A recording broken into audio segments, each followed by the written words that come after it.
We begin the countdown to kickoff for our featured game. We're joined by MFL MarMac football coach Dan Anderson. Coach, your team dropping that decision last week to Sumner Fred. Final score there 13-9. Tell me about that game. Yeah, it was a slugfest for sure. Defensive game in the rain, and Sumner Fred just made a few more plays than we did. I thought defensively we played well, except for maybe 4 plays in the game, and our offense really never got clicking in the game and never could really put a consistent 2 or 3 plays together. It seemed like we were, shooting ourselves in the foot there offensively, but a lot of credit goes to Sumner Fredericksburg. They're extremely tough. They're a ranked team, and we knew coming in it was going to be a tough game, and it definitely was. All right, let's talk about on the defensive side. Let's start there. A number of kids stood out for you. Let's talk about some of those individuals. Yeah, well, I think Tristan Kane, he played like an all-stater for sure. I mean, the whole game, I think he had 2.5 or 3 sacks, 4 tackles for loss, and maybe 8 to 10 tackles playing nose guard for us. So I even had a nice message from the defensive coordinator from Sumner Fred the next day after the game, just saying that he was a real menace, in their backfield the whole game, and so he played just outstanding on Friday night. Everybody defensively played well. I thought that Cade McElvin and Carver played well, and I thought Bryce Deal played really well on the defensive line too. But we just had a couple of breakdowns. They scored on a 4th and 29, 4th and goal on the 29. They threw a screen pass, and we were given a little bit of cushion. And the kid, was a good athlete. The Henderson kid, he broke 3 or 4 tackles. It's kind of uncharacteristic by our guys, and scored. And they converted a 4th and 11 for a first down, and we jumped off sides on a 4th and 1 at the end of the game to give them for life, and then they scored after that. So, I mean, overall, we played really well, other than about 4 plays. Yeah, all right. Offensively, again, didn't have a ton of yardage. Or some of the things that you look to improve upon offensively? Watching film, I think it just came down to the, pad level. There was multiple times watching on film and, studying film very closely. You could see where the Sumner Fred guys had lower pad level, and like on a 4th and 3 when we were trying to convert, there were 4 key blocks on the play side, and they won 3 out of the 4 blocks, and they got lower and defeated our blocks, and were able to tackle Carver so he didn't get the first down. And so it's kind of that all night long. It's just, here's the deal. The reason they won is because they had to, because they had one loss in the district already. They lost to Dike, and they had to win that game if they wanted a chance at the district title, and they played like it. They played like they had to win, and our guys didn't. And, now we're in that boat. Now we got to win. All right, now, Dike-New Hartford, what do you know about the Wolverines?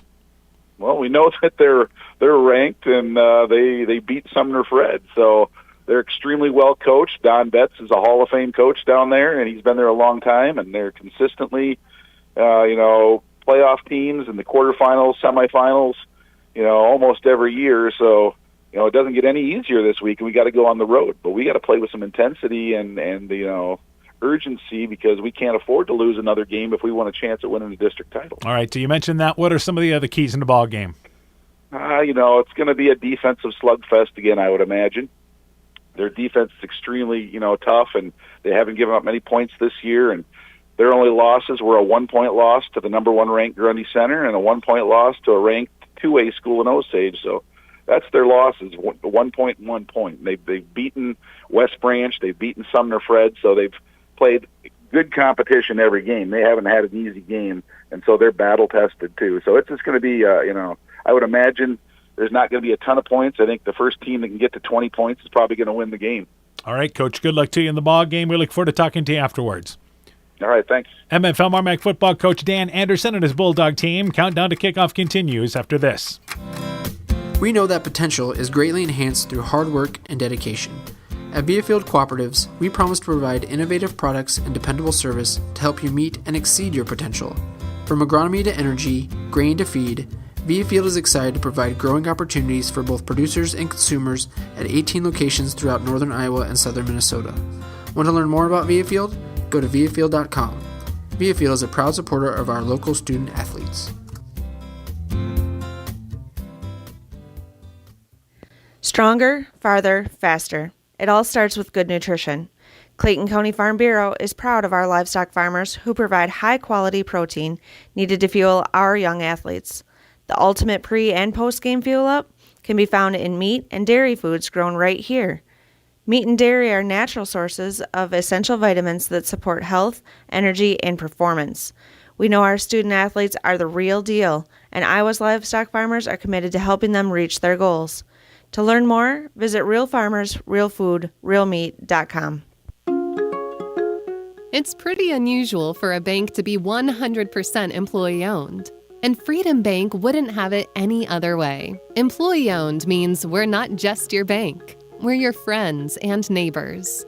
We value being active community partners, and we believe in donating generously to local causes. We empower success, not just for our customers, but for our communities as well. Visit Freedom Bank in Elkader, Monona, Postville, Waukon, and Decorah, or online at freedombnk.com. Member FDIC. This is Chris Holbert, General Manager of Hall Roberts Son Incorporated in Postville. We would like to wish the area student athletes both a safe and successful sports season. We have been a community-based company since 1864, servicing and supporting the area ag industry with products necessary for daily success. We look forward to continuing to serve and support both the ag industry and high school athletes in our surrounding communities. Thank you and good luck from the families at Hall Roberts Son. The Woodland Eye Clinic in Elkader and West Union are proud sponsors of high school sports. We are committed to bringing our patients the highest level of total eye care with detailed one-on-one attention. Our offices offer the newest technology and equipment with a professional team of experienced staff that is committed to you. Call us today for your next total eye care appointment.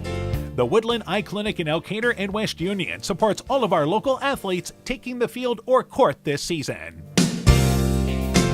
When I started out in the car business, my dad gave me some good advice. Hi, it's Forrest Brown with the Brown's family of dealerships. What my dad told me is when you sell someone their first car, you need a good sales department. But if you expect to sell them their second, third, and fourth car, you better have a great service department. Visit any one of the Brown's family of dealerships and get your hometown dealer, no matter where your hometown may be. MFL MarMac football is brought to you in part by Thompson Construction and Monona Overhead Door, the Lowena Savings Bank, member FDIC, Fisk Farm and Home in Monona, Cresco, and Decorah, Car Auto Group, online at karautogroup.com, Culligan Water Conditioning in Elkader, and by Bacon Concrete in Postville. We continue the countdown to kickoff for our featured game. We're joined by Dike-New Hartford football coach Don Betz. Coach, your team improving to 3-2, but undefeated in the district. Handled Central Springs last week, 55-0. Tell me about that game. I thought our kids came out and played well. It was our homecoming game, and sometimes you get a slow start, but we came out and jumped on them right away. We were up 21-0 into the first quarter, and just kept it going. I thought our defense played well. Our defense played well all season, but our offense finally got on track. That's something we've been working on to get that moving forward, and I thought we did a good job offensively. All right, let's talk about starting on the defensive side. Who's really contributing for you defensively? I think our defensive line is playing very, very well. Jack Haynes and Kate DeBurr, Zach Edelman, and Ty Deering kind of set the tone. Jack Severson at linebacker. And then I really think our secondary matches up well with most people. We're very athletic back there, Carson Costello and Devin Lotz especially. So they've been doing a great job for us all season. All right, offensively, who's really contributing for you offensively? Well, our offense has kind of been a work in progress this year, and we knew that would be the case. We were very young there. But we've kind of gotten our running game on track. Michael Walston and Noah Borchelin are two running backs that do a great job for us. Colin Meester has come along at quarterback and developed quite well. And then up front in the offensive line, Tate DeBurr again and Lou Texter, Jack Haynes have done a great job for us. All right, turning our attention to MFL MarMac, what do you know about the Bulldogs? They're big, they're physical, they're talented. They're a very good football team. We got knocked out of the playoffs by them last year. They bring a lot of those kids back this year. They've got big running backs. They moved one fullback to quarterback, and they've just kept rolling. They're very athletic. Their size is what catches your attention right away. They're big up front, very, very physical. Keys in the ball game for Dike-New Hartford. What do you have to do?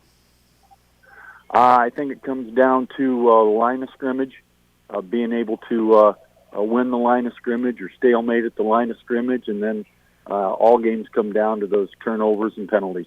And I think that's the key. All right, Coach. Good luck to you in the ball game. We look forward to talking to you afterwards. All right, thank you. Dike-New Hartford football coach Don Betz on his Wolverine program. Countdown to kickoff continues after this.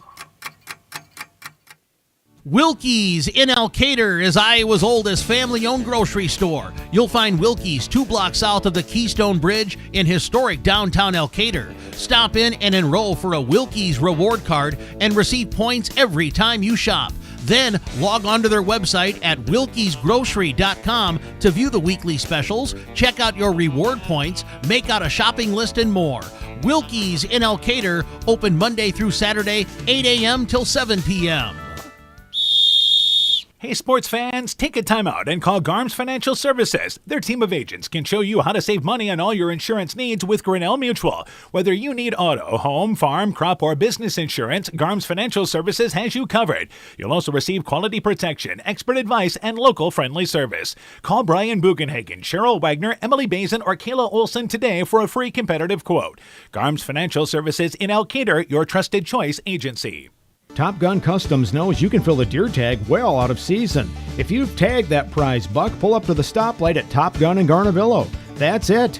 Bob and his technicians have been repairing vehicles for over 45 years. We write the estimates, take the photos, and deal with the insurance company for you to ensure your vehicle is repaired quickly and, most importantly, safely. We also have free loaners or rental vehicles. Call Bob or Nancy at Top Gun to schedule your repair today. 563-964-9899. We are happy to announce we are once again performing cataract surgery right here at home. This is Jessica Jones, surgery supervisor. We welcome Dr. Cancel from Gunderson, who performs this surgery monthly at our local surgery suite and holds consultations at Gunderson Eye Clinic, Waukon. Dr. Cancel is a wonderful addition to our surgery team, and we're so happy he's here. Call us today for more information. Exceptional caring people, Veterans Memorial. Inspiring changes to a happier, healthier you is what we do at Clayton Drug. We are committed to helping you achieve the highest quality of life possible. We are a full-service pharmacy offering services such as med packing to your home or mail delivery and online prescription refill. We also offer a cash pricing program on name brand and generic prescriptions. Call 563-245-2530 to find out more. Clayton Drug, connecting the communities of Elkader, Strawberry Point, and Sumner to serve us all in between. Hi, this is Cody from Torkelson Motors in Elgin and Waukon. At Torkelson Motors, we believe that student involvement in activities is a great way to help grow our communities, and we are proud to help sponsor this game for your enjoyment. We've been serving Northeast Iowa since 1926 and appreciate the business that our customers have given us and the support they provide to our area schools and communities. So the next time you are in need of a new or used vehicle or a repair, stop into Torkelson Motors. We've been selling cars the old-fashioned way with a friendly smile and a handshake right here next door in Elgin and Waukon. Good evening once again, everybody. How you doing? Dan Barnes along with Coach Aaron Hamann. Welcome to Dike and Dike-New Hartford High School. It is week number 6 of the high school football season and a huge Class 1A district matchup here with MFL MarMac taking on Dike-New Hartford. Two teams that are trying to get positioning to keep their district title hopes alive, as I'm joined by Coach Hamann. Yeah, two teams ranked in the top 10 in the state. There's 4 teams in this district, all ranked in the top 10. We've got one of those matchups tonight, and both of these teams, like you said, trying to jockey for that position to see who can host and have that tournament run. Needless to say, tonight's ball game important. We're down to the final 3 weeks of the regular season, and this is a case that if you drop this ball game tonight for either one of the teams, for Dike-New Hartford, they're undefeated in the district. It would be their first loss, but they've got Applington, Parkersburg, and Denver still to come on their schedule. Meanwhile, for MFL MarMac, they lost to Sumner Fred last week in a game we did. They have Denver next week. So 2 losses really put you behind the 8 ball as the Bulldogs look to rebound from last week's game. Yeah, they're looking to definitely build upon some things, improve upon some things, but all of these teams, this is a stacked district, and every game seems to be bigger and bigger every week. You win a big game this week, you got another big game next week. But right now, the Bulldogs and the Wolverines are focused on tonight's matchup. Yeah, there is no doubt this is the toughest district in Class 1A in the entire state of the number of districts that we have here. The other thing is the importance of this ball game. You want to be the 1 or 2 seed in this district, preferably the 1 seed, because you don't want to hit the road as the 3 or 4 seed like MFL MarMac did a couple of years ago. Had some success going on to the road, but it's a lot better to play at home. Yeah, they did. They had some success, but I think this time of year, you get to that postseason, you sure do want to stay home, keep things normal, keep it in your own house, and make teams have to travel to your place. All right, we will not be starting at 7 o'clock tonight. They had a longer freshman-sophomore game tonight, so it took a little time there. It is also senior night here for Dike-New Hartford as well, and they've announced the seniors of their cheerleaders, cross-country teams, volleyball teams, or I should say not the volleyball team. They'll do that in the volleyball gymnasium, but the football players as well for this ball game tonight. So we start talking about the visiting team, and we've got plenty of time to talk. Let's talk about MFL MarMac. Bulldogs come in 4-1. They are 1-1 in the district. Dropped that ball game to Sumner Fred. We mentioned we did that game last week. Defense certainly played well enough to win with the exception of that 4th and 29 play. But offensively, they only had 155 yards on a wet, soggy night a week ago. Well, yeah, and on a wet, soggy night, you would expect to be able to run the ball because it's tough to throw it when that ball is slippery, but they just had a hard time moving the ball, period, last week. We have great conditions tonight here in Dike. We're right next to Old Highway 20, and it's just a gorgeous night, so both of these teams are going to be able to do whatever they want offensively. For the final night in September, it's breezy tonight. There'll be a crosswind, but this is great weather. We started out here with temperatures in the mid-80s, and we'll fall into the 70s as the game goes on, but for the later part of September, this is spectacular here in week number 6. Let's talk about the Bulldogs individually. They are led rushing by Quinn McGew. 63 rushes, 364 yards, and 4 touchdowns. Also, Wyatt Powell is over 300 yards rushing as well. Yeah, he's got 37 carries, and he's got 5 touchdowns himself, but I think the impressive number overall, because Bryce Radloff has over 200 yards, Blitz Benteen has almost 200 yards. They've got over 1,000 yards rushing and 17 touchdowns on the ground. So they are definitely a run-first team. But, once in a while they got to be able to pass the ball. That's something they couldn't do last week. Yeah, last week they struggled. They were 4 of 12 passing. Carver Blitz Benteen back into the quarterback spot. Played there as a sophomore. He's 24 of 55, 6 touchdowns, 2 interceptions. He has thrown for 326 yards. Expect maybe a closer pass game tonight or shorter routes if they're forced to throw it. Yeah, I think they're going to try to mix that in, but I think they definitely want to start with that run game, establish things on the ground and then use those short passes, those out passes to get the ball into their quick guys' hands, and then they can get up the field. Bryce Radloff is the leading receiver for MFL MarMac. Out of his 8 receptions, 3 of them are touchdowns. He has 143 yards receiving, and also Brander Christofferson. He's in double figures catch-wise. Yeah, he's got 11 catches, over 100 yards himself, and he's got that touchdown and a host of other guys that could catch the ball. But, those are the 2 main ones. When we talk about a shorter passing game, that may involve getting their tight end, Cade McElwain, involved. He only has 1 reception this year, but we know what he can do after the catch. Well, and he's a senior. He's played that position, and I think getting the ball in his hands just to see what he can do and to give a different look and make them respect that tight end coming off the end is going to work wonders for opening up that offense. All right, let's talk about MFL MarMac defensively. Carver Blitz Benteen is among their leading tacklers, but not listed as a defensive starter in this ball game. Will start at quarterback in an unspecified injury for Carver Blitz Benteen to kind of affect what he's going to do on the defensive side if he plays on that side at all. Yeah, and it's hard to tell what it might be. Maybe it's just a durability thing. He seems fine warming up, throwing passes, running those boots and be able to tuck it and run, but probably not going to see him a lot on the defensive end tonight. He's going to strictly be on the offensive end. Let's talk about defensively, and obviously the Bulldogs led by their linebackers. That includes Wyatt Powell, and especially up front in Tristan Kane. Kane, the 5'9", 180-pound senior, has got 2.5 sacks on the season, and he leads them actually in tackles this year. Let's talk about those two. First off, Powell as well as Kane. Well, Powell plays that linebacker position, and he flows so well to the ball and fills those gaps. I think he's still got that cast on that one arm, but it hasn't slowed him down defensively at all. And Tristan Kane, we feel like we've been talking about him all, his whole career. he just keeps continuing to grow and be strong there down in the line. And if you actually look at the numbers, Cade McElwain, one of their linebackers, is actually their leading tackle. He has tackler. He has 37 tackles. Kane has 35.5. But McElwain fills out that linebacking core. That's where somebody else is going to have to step up defensively tonight at that linebacker spot.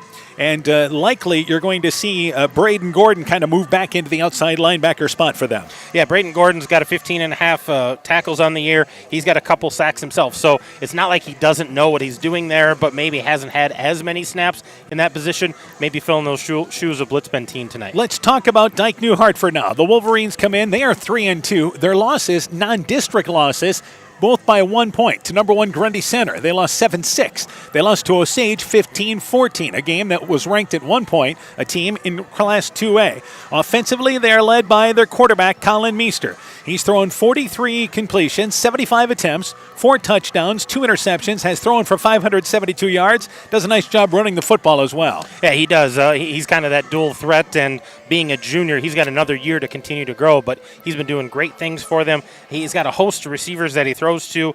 His number 1 target, Devin Lotz, he's a junior. He's got 13 receptions, 216 yards. And Carson Costello, another junior, he's got 11 catches, 191 yards, both of those young men with 2 touchdowns. But what this team does best is run the football, and Noah Borcherding is a junior starter. He leads them in rushing, close to 400 yards rushing. He's got 84 rushes, 396 yards. And Micah Walston, if you remember him from last year's ball game against MFL MarMac, he's rushed for nearly 250 yards. Yeah, some of these names look familiar from that game last year, but Micah Wallstrom, the number 2 guy there as far as yards go, but he's got 2 touchdowns on the year on 60 carries, and a couple other guys that'll carry the ball for him, but those 2 carry the bulk of it. And to Coach Betz' team at Dike-New Hartford, such a sound team defensively, and that's where they're led once again by one of their defensive linemen in Zachary Edelman. Edelman is a 6'1", 220-pound senior, and up front is where it always starts for Dike-New Hartford. Yeah, they've got a lot of guys. Looking at their stats today, they've got so many guys that are in that 20 to 30 tackles on the year,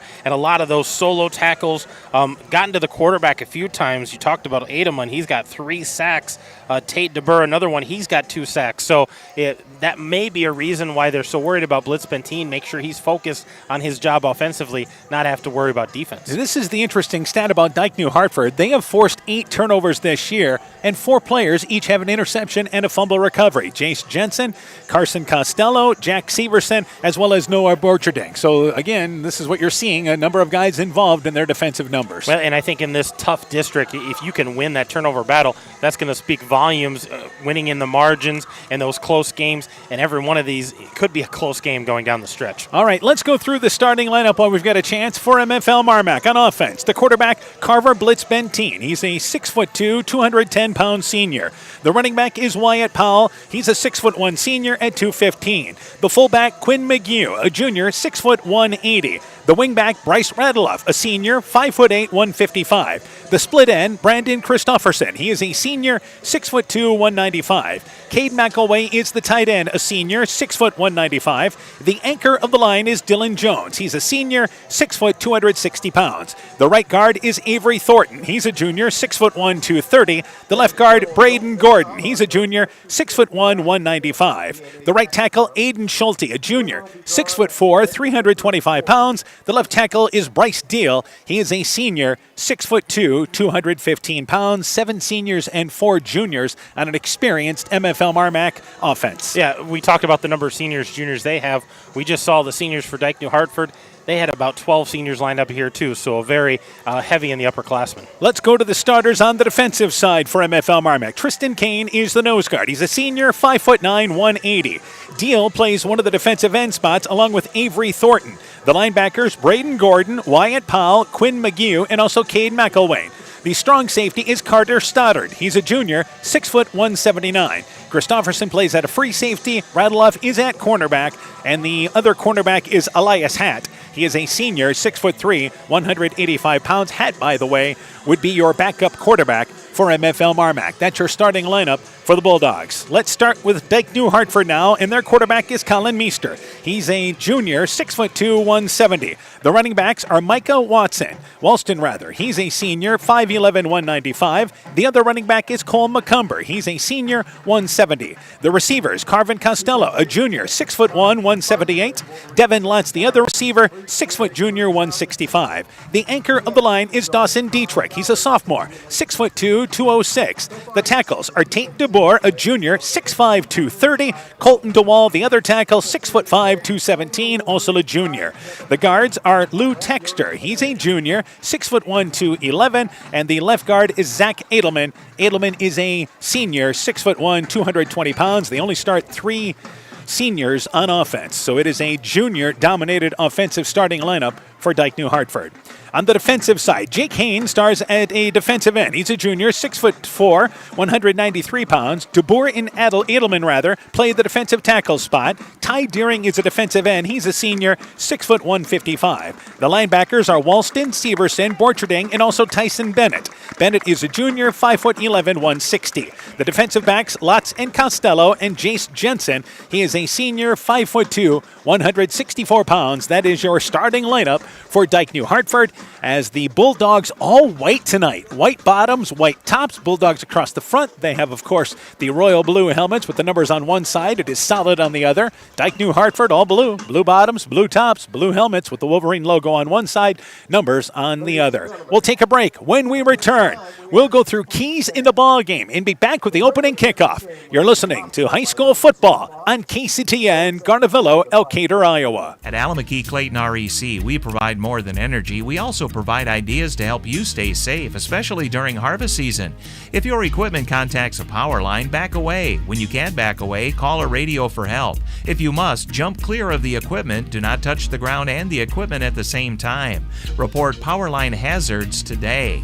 At Alameda Clayton REC, we care about keeping you safe. That's the power of human connections. Alameda Clayton REC, your Touchstone Energy Cooperative. When making up a to-do list, don't forget to include servicing your car at Edie's AC Delco Service Center in Garnavillo.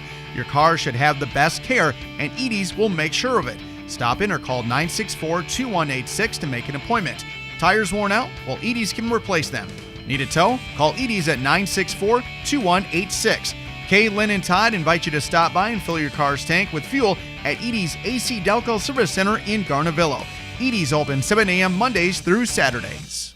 Alpine Communications believes connected communities become thriving communities. We are the local telephone company that became a 21st century communications provider. Alpine provides internet, television, cellular, security, and telephone too. We promise personal, timely, reliable service from people who live here. When you choose us, we all thrive. Connect with Alpine Communications today. Click alpinecom.net or call 563-245-4000. Hi, Justin Birdnow here from Birdnow Chevrolet of Monona. I want to take a moment to extend a heartfelt thank you to all of our incredible customers and the amazing local athletes who have shown us unwavering support over the years. Just like you, we're all about the winning edge. That's why it's our goal for our customers to feel like they have scored big when they leave our dealership.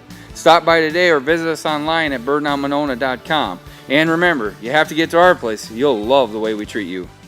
Strawberry Building Supply offers all your building materials for residential and commercial projects. Whether you're building from the ground up, remodeling your home, or a weekend project, we have the materials you'll need. We are an authorized Milwaukee dealer for all your Milwaukee tools. Strawberry Building Supply also has everything you'll need for your pets and livestock. Stop into Strawberry Building Supply today at 413 West Mission Street, Strawberry Point, or call 563-933-4579. Mom, yeah, put that on my to-do list. There is more and more on my to-do list every day. I can hardly keep up, and I have to make sure everyone is paid. But who has time for the bills? You know who can help with that? Who? Elkader Tax and Bookkeeping. They not only do taxes, but specialize in bookkeeping services as well. Has your to-do list gotten too long? Want help? Give Elkader Tax and Bookkeeping a call at 563-245-2154. Being good at life means getting your finances together so you can focus on the moments that matter most. With over 175 years of expertise, New York Life Insurance Company provides you with benefits you can enjoy while you're, living. So give your local agents, Andrew Reimer or Troy Springer in both Guttenberg and Monona, a call. You can reach Andy or Troy at 563-252-2471. That's 563-252-2471. They can help you and your family be good at life. While out and about, don't find yourself stuck at the side of the road. At Edgewood Auto and Tire, our trained technicians work on all autos, trucks, semis, and heavy duties. We offer premier alignment service and DOT inspections and carry all major lines of tires. Call or ask about our current tire rebates. If you're in a bind and need a tow, give Edgewood Auto and Tire a call at 563-928-7333. Available 24 hours a day, 7 days a week. We offer a mobile tire repair service to get you back up and going, either on your farm or on the road. Welcome back to Dike, getting ready to go. Still a couple of minutes away from kickoff for this week number 6 matchup here on KCTN FM 100. Number of games that we will be following tonight. That includes Clayton Ridge at Northland. Starmont hosting Postville. Homecoming for the Stars tonight. North Fayette Valley is at New Hampton, and the Tigerhawks actually in control of that district race in Class 2A. Absolutely, and New Hampton would like to change that, but North Fayette Valley in control right now. Yeah, a win moves them a step closer to really dictating how the district is played out, because they have Olwine next week at home, then go to Crestwood in 2 weeks. So North Fayette Valley can move another step towards a district title, as they have the tiebreaker advantage, having beat Osage, the other team that has one loss so far in that district. Also tonight, Edco is at Springville in 8-man, and Central is at Riceville. Edco, by the way, playing for their playoff lives. If they went out, they would be the 3 seed in their district. Yeah, they're trying to survive here as well. All right, we are outside tonight. This is a little bit different for us out here. We're beside the press box. As far as they don't have a visitor's press box here, so they just have one press box, and we certainly could have done the game there, but we decided let's have a little more room. Let's get out in the elements tonight. It's a beautiful night. Let's do this game from outside. It is. It's a gorgeous night, and it's a beautiful looking field right now, and those of you watching our live stream are seeing lights flashing. They are. The lights are flashing. They're going to do introductions here of their players on quite a nice night. As we always say, we couldn't do that in the fields and the gyms that we used to play. Take 15 minutes, turn the lights back on. Absolutely. So it is a festive atmosphere here tonight at Dike-New Hartford, with the Wolverines with a record of 3-2. But again, they are 2-0 in the district. MFL MarMac comes in, and the record is 4-1. And again, they lost that district ball game to Sumner Fred last week. They are 1-1 in the district. Yeah, and they're looking to get back on the winning track, but it's a tough test tonight with this Dike-New Hartford Wolverine team. They're ready to go for sure. All right, let's get to it. Let's talk about keys in the ball game for MFL MarMac. Got to get the ground game going tonight. Yeah, it starts in the ground. I think Blitz Benteen's going to mix in that pass. They're going to have a little better time tonight with the conditions, not having the rain, but they got to get the ground game established and then use that pass to mix up to keep the defense honest. For Dike-New Hartford, let's talk about keys for the Wolverines. I think they're going to try to do the same thing, but they're looking to slow down MFL. They know that they can run the ball, they can control the clock, and they're going to try to cause turnovers because they've been doing that all year long. So ball security for the Bulldogs is going to be key. Wolverines are going to look for those turnovers. Yeah, last week MFL MarMac turned the ball over 3 times, and we mentioned that usually in ball games like this, because you've got teams that are really evenly matched, it comes down to those little things. Which team doesn't commit the penalties? Which team's able to hang on to the football? Turnovers always seem to be a factor, but the big thing is these two teams can bring things defensively, so I don't think we expect a high-scoring game tonight at all. No, I don't think it's going to be a high-scoring game, but I think whichever team can produce a big play. We didn't see a big play out of MFL MarMac last week. If they can have a big play, maybe a change of the field or a big touchdown on a punt return, Dike-New Hartford looking to do the same thing. Let's have a big play and kind of put them in a hole and make the other team do what they're not comfortable doing. The other thing, these two teams, as far as special teams-wise, they haven't returned a kick or a punt for a touchdown this year. Neither team has so far this year. So let's see if special teams plays a factor in this game. Yeah, absolutely. That could be one of those things, one of those winning in the margins, doing those things that maybe necessarily don't show up on the paper all the time, but all of a sudden you have one, and that makes a difference in a ball game. Tremendous crowd, and this is going to be the norm in this district. I mean, it's just because this is outstanding football. But we're on the Dike-New Hartford side, so you may hear them a little bit more. But the MFL MarMac side, across the football field there, that is nearly full, and we've got people standing all along the sidelines here for this matchup tonight. They all know what's important tonight. There's a lot of people out here. It was Parents' Night for Dike-New Hartford, so that was big. Brought out a lot of people as well. All right, we mentioned both these teams have placed Sumner Fred They have played Sumner Fred. Dike-New Hartford beat Sumner Fred by a final score of 24-14. And it was MFL MarMac losing that game to Sumner Fred last week by a final score of 13-9. Dike-New Hartford actually won the flip, but they decided to defer. They're going to kick off to MFL MarMac. And as before we get ready to start this football game, they've put another 3 minutes on the clock for some reason. I don't know why, because I think we're ready to play. Both teams are getting their kick return out on the field, and the toss was won by Dike. They're going to defer, so they're going to get the ball second half. MFL MarMac's going to get their offense on the field to start this ball game. All right, so we do expect a quicker game tonight. Last week's ball game when MFL MarMac and Sumner Fred played, both teams just trying to run the football. Wasn't a lot of passes involved in the ball game, and both these teams want to run the football in this matchup tonight. So keep an eye on some of the keys in this ball game tonight. We mentioned that most of the other games are 7 o'clock starts tonight, so those games will be running ahead of schedule, except for North Fayette Valley and New Hampton. That is a 7:30 start, and by the way, they have now taken off the 3 minutes off the clock. That's a good decision. We've got everybody ready to go.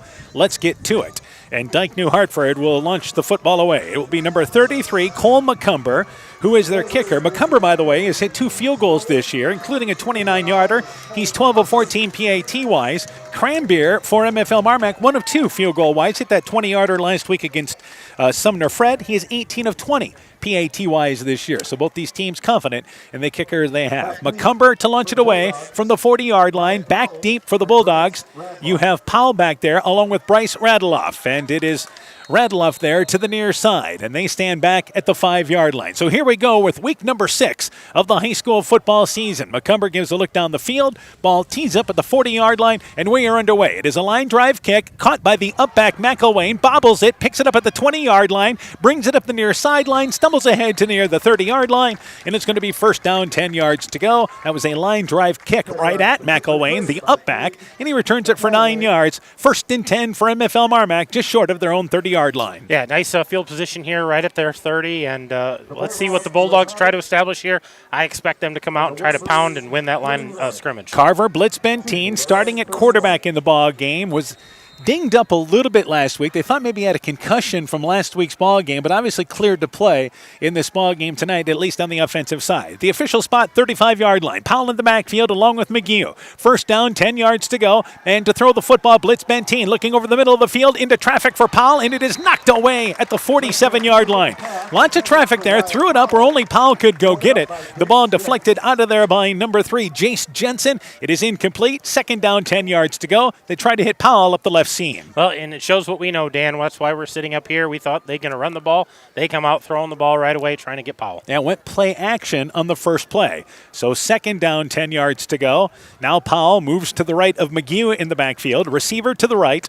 And on second down and 10 yards to go from the 31-yard line, Blitz-Benteen runs the football with Powell left side. Powell spins, gets out to the 35-yard line, pushes ahead to the 37-yard line, picks up, again, 6 yards on second down. Powell carries the ball in his left hand because he's got that cast with a thumb issue on his right hand. Yeah, that broken thumb or that sore thumb on the right side, but he's got a full cast on that, so he's always got to tuck it in the left side, and that became an issue last week. We talked about it. Yeah, and again, we had the rainy weather last week as well, but he secured that one well. But the difference is having it in his left hand is the defense is coming at him from that side when he's carrying it in the left hand instead of away from the tackler.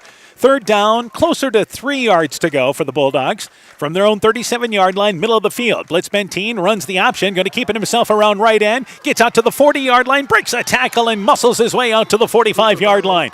Expect to see Blitz-Benteen maybe running the ball a little bit more tonight. Had that boot around end against Sumner Fred last week. Picks up 6-7 yards there. Hard yards and first down yardage for the Bulldogs. Yeah, that was a great carry there. A good keep by Blitz-Benteen and able to pick up more than what he needed to pick up that first down. So on to the 46-yard line after the first down. Christofferson lines up as receiver to the left. Blitz-Benteen operates under center. He's got McGee directly behind him and Powell off to the left. So on second down, 10 yards to go. They run it up the middle. Nope, they're going to throw it. Blitz-Benteen throwing it, and he's looking down for Radloff, and it's knocked away at the last minute, middle of the field down at the 30-yard line. Number 11 and Carson Costello coming over there to just get a hand and deflect it away. He was open down there. Radloff was, but incomplete. 2nd and 10. Well, if Costello doesn't get his hand on that ball, Radloff's got nothing but green between him and the end zone. Nice play by Costello. And Blitz Benteen was actually pressured as he released that ball, maybe affected it hanging up in the air a little bit more. And threw it a little early. I think he wanted to set his feet and threw it a little early there. So 2nd down, 10 yards to go. Back-to-back first downs, the Bulldogs have run play action. 2nd down, 10 yards to go at their own 46-yard line. Powell goes in motion, and they hand it up to McGee. His first carry, the fullback maybe ahead for a yard or two. It's Dike-New Hartford staying at home up front. Number 31, Jack Severson making the play, only a gain of about a yard, and it's going to bring up 3rd and long for the Bulldogs. Yeah, a little change of direction there, getting McGee involved with it, but now they're looking at 3rd and 9. And they're just at midfield here. They need to pick this up and keep the drive these going. are the type of situations the Bulldogs hoping to stay out of tonight. The 3rd and long situations. Their offense, like most offenses, 3rd and short, it gives you a luxury. 2 minutes into our opening quarter, 3rd and long for the Bulldogs as they operate from the middle of the field at their own 47-yard line. And on 3rd down and 9, they are going to run the option, and Blitz Benteen keeps it around left side. He cannot get through the initial group, but they push him ahead inside Dike-New Hartford territory down to the 47-yard line. He was really stopped up front at first, but the second effort picks up at least 4 yards, probably closer to 5, and it brings up a 4th down in an interesting decision for the Bulldogs. It's 4th and roughly 3 yards to go. Yeah, that was a great second effort by Blitz Benteen because they got shut down on the option, but when he cut that upfield, Bulldogs here are going to go for it. And it appears they are going to go for it. Powell is a wing back along with Radloff. Radloff goes in motion, 4th down, trying to get Dike-New Hartford to bounce outside, and now Blitz Benteen takes a timeout. But Dike-New Hartford nudged a little bit, number 64 in Edelman, but he never entered the neutral zone. So Dike-New Hartford stays at home defensively. Bulldogs trying to draw him off, and instead it looks like they'll punt. Yeah, nice hard count there, and no movement much by the Wolverines there, able to stay on their side. MFL MarMac going to take a timeout, set up their punt unit. And Blitz Benteen, after a couple of fake cadences, realized I'm not even going to let the play clock wind down. Just going to take a timeout here, and they will punt it away. So it will be Brandon Christofferson in to do the punting chores. Christofferson averages around 35 yards a punt. So the ball at the 47-yard line inside Dike-New Hartford territory. And I like this. They went for it against Sumner Fred, 4th down in the opening series last week. This is a little bit different tonight, you get the feeling. Yeah, with the conditions being so good, try to pin them deep, try to get some good coverage here, make Dike-New Hartford go the length of the field. And for the once again, Wolverines back deep to receive, I believe, is Jensen at the 10-yard line. Here's Christofferson's kick. It is a high kick, and it is actually back there, number 11 in Costello. Calls for a fair catch, makes the play at the 18-yard line. It's a 29-yard punt, no return, and Dike-New Hartford takes over. 1st down, 10 yards to go, inside their own 20-yard line for their initial series. Yeah, here they're going to start a little deeper than MFL MarMac started, but their offense is trotting out there. They're ready to get things started. And it turns out a good punt by Christofferson. Again, kept him inside the 20-yard line as it was hanging in the air. So Dike-New Hartford takes over on the left hash mark. That's the near side. 1st down, 10 yards to go. And the quarterback, of course, for them is Colin Meester. He's a 6'2", 170-pound junior. He will come out here and work in pistol formation. Has a running back to his left, 2 receivers to his left. And now on 1st down, 10 yards to go. Meester to throw the football. It's a screenplay, but throwing behind Devin Lutz as MFL MarMac got through quickly and actually got a hand and was able to push Meester out of the way. And crashing through that time was number 21, McGee, who put the pressure and disrupted the screenplay. Well, that was, almost like a crossing screenplay there because MFL MarMac was able to get in the backfield and nobody had that guy coming out of the slot, but the pass thrown behind him. 2nd down, 10 yards to go. In the backfield, it is once again Borcherding to the left of the quarterback, Meester. 2nd down, 10 yards to go. They run the football right side, and the first carry of the ball game is from Borcherding. He's got 1st down, brings it to the outside. He's to the near side to the 40-yard line and down the sideline. 40, 30, 20, 10. Gone! Touchdown! Got it!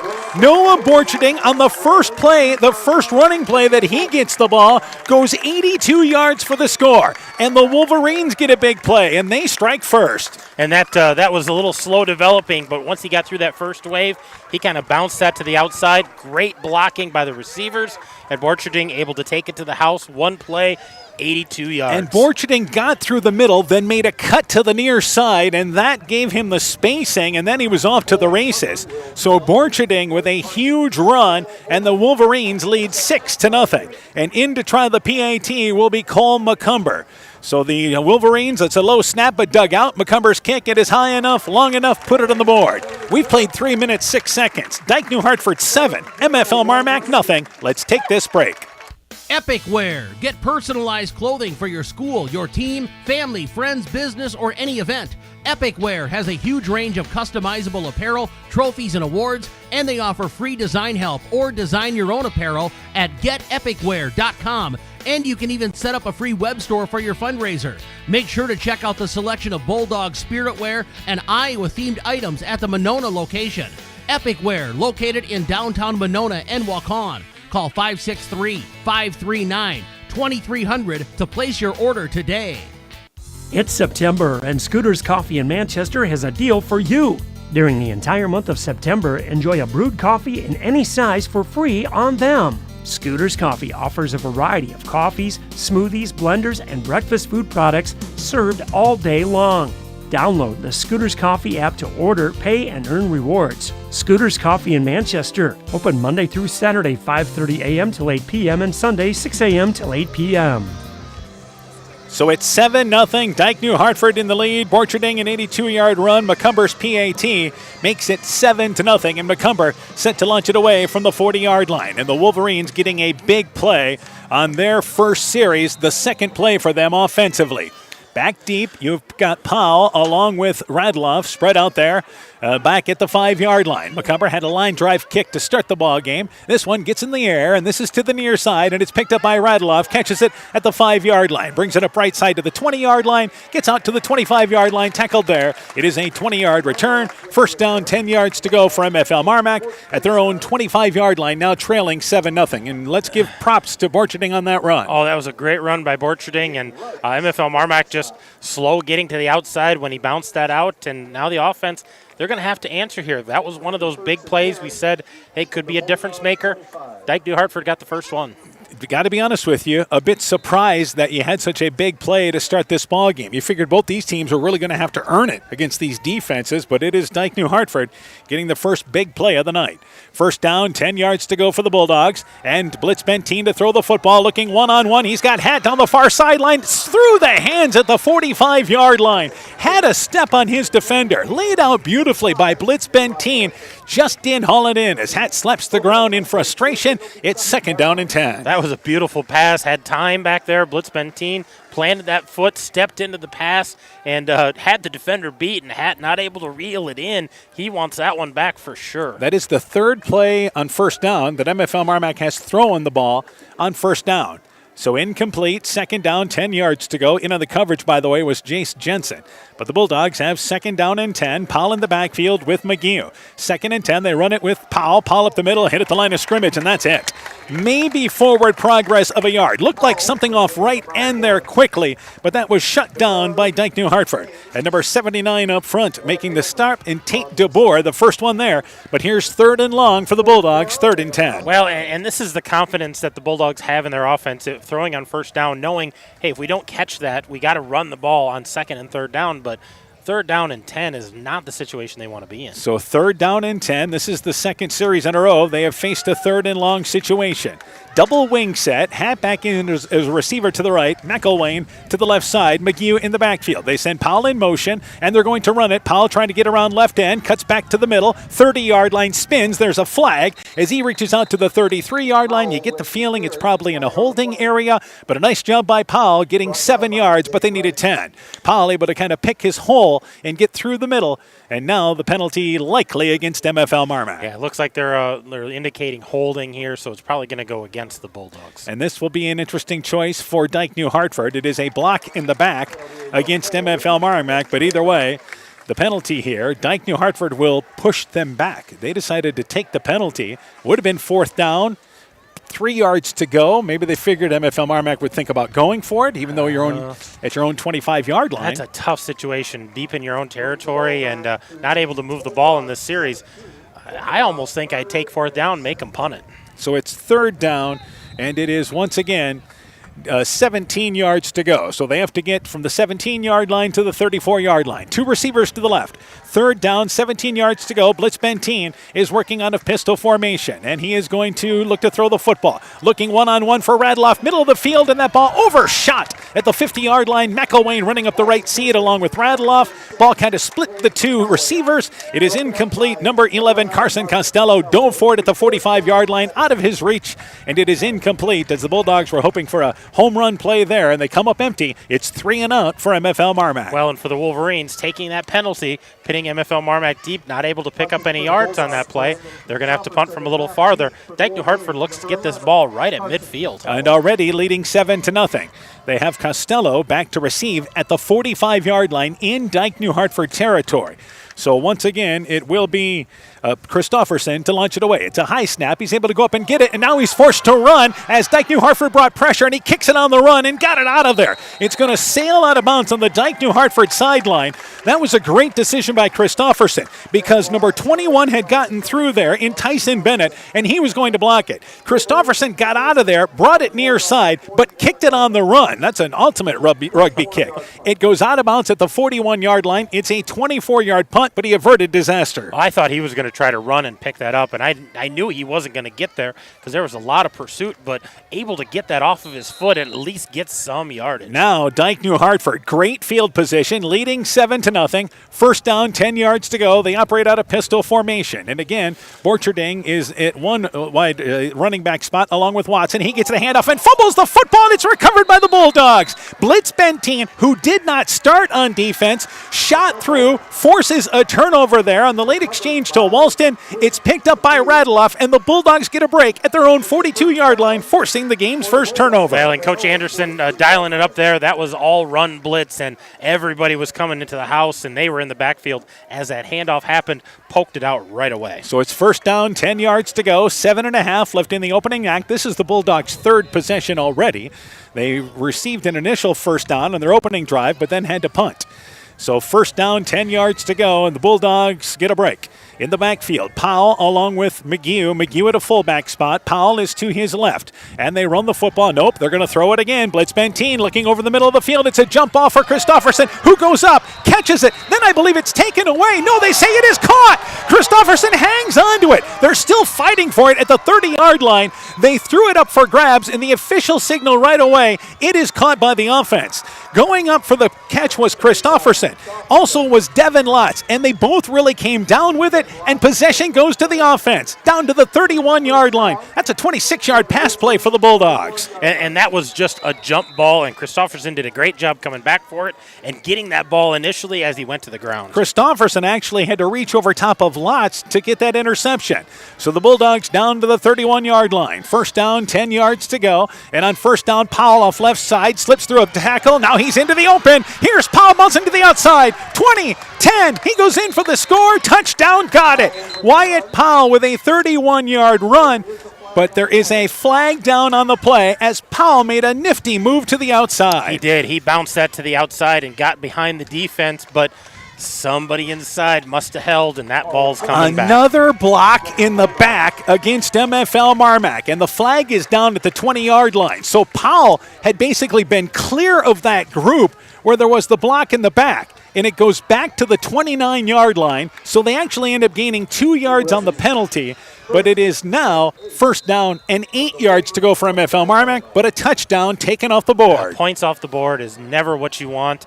That was a great run there by Powell. So first down, 8 yards to go from the 29-yard line. Bulldogs inside Dike-New Hartford territory. Blitz Benteen, they run an inside counter play. Here is Radloff. Radloff gets to the 25-yard line, bounces for first down to the 20-yard line. Tackled from behind as they push him down inside the 15.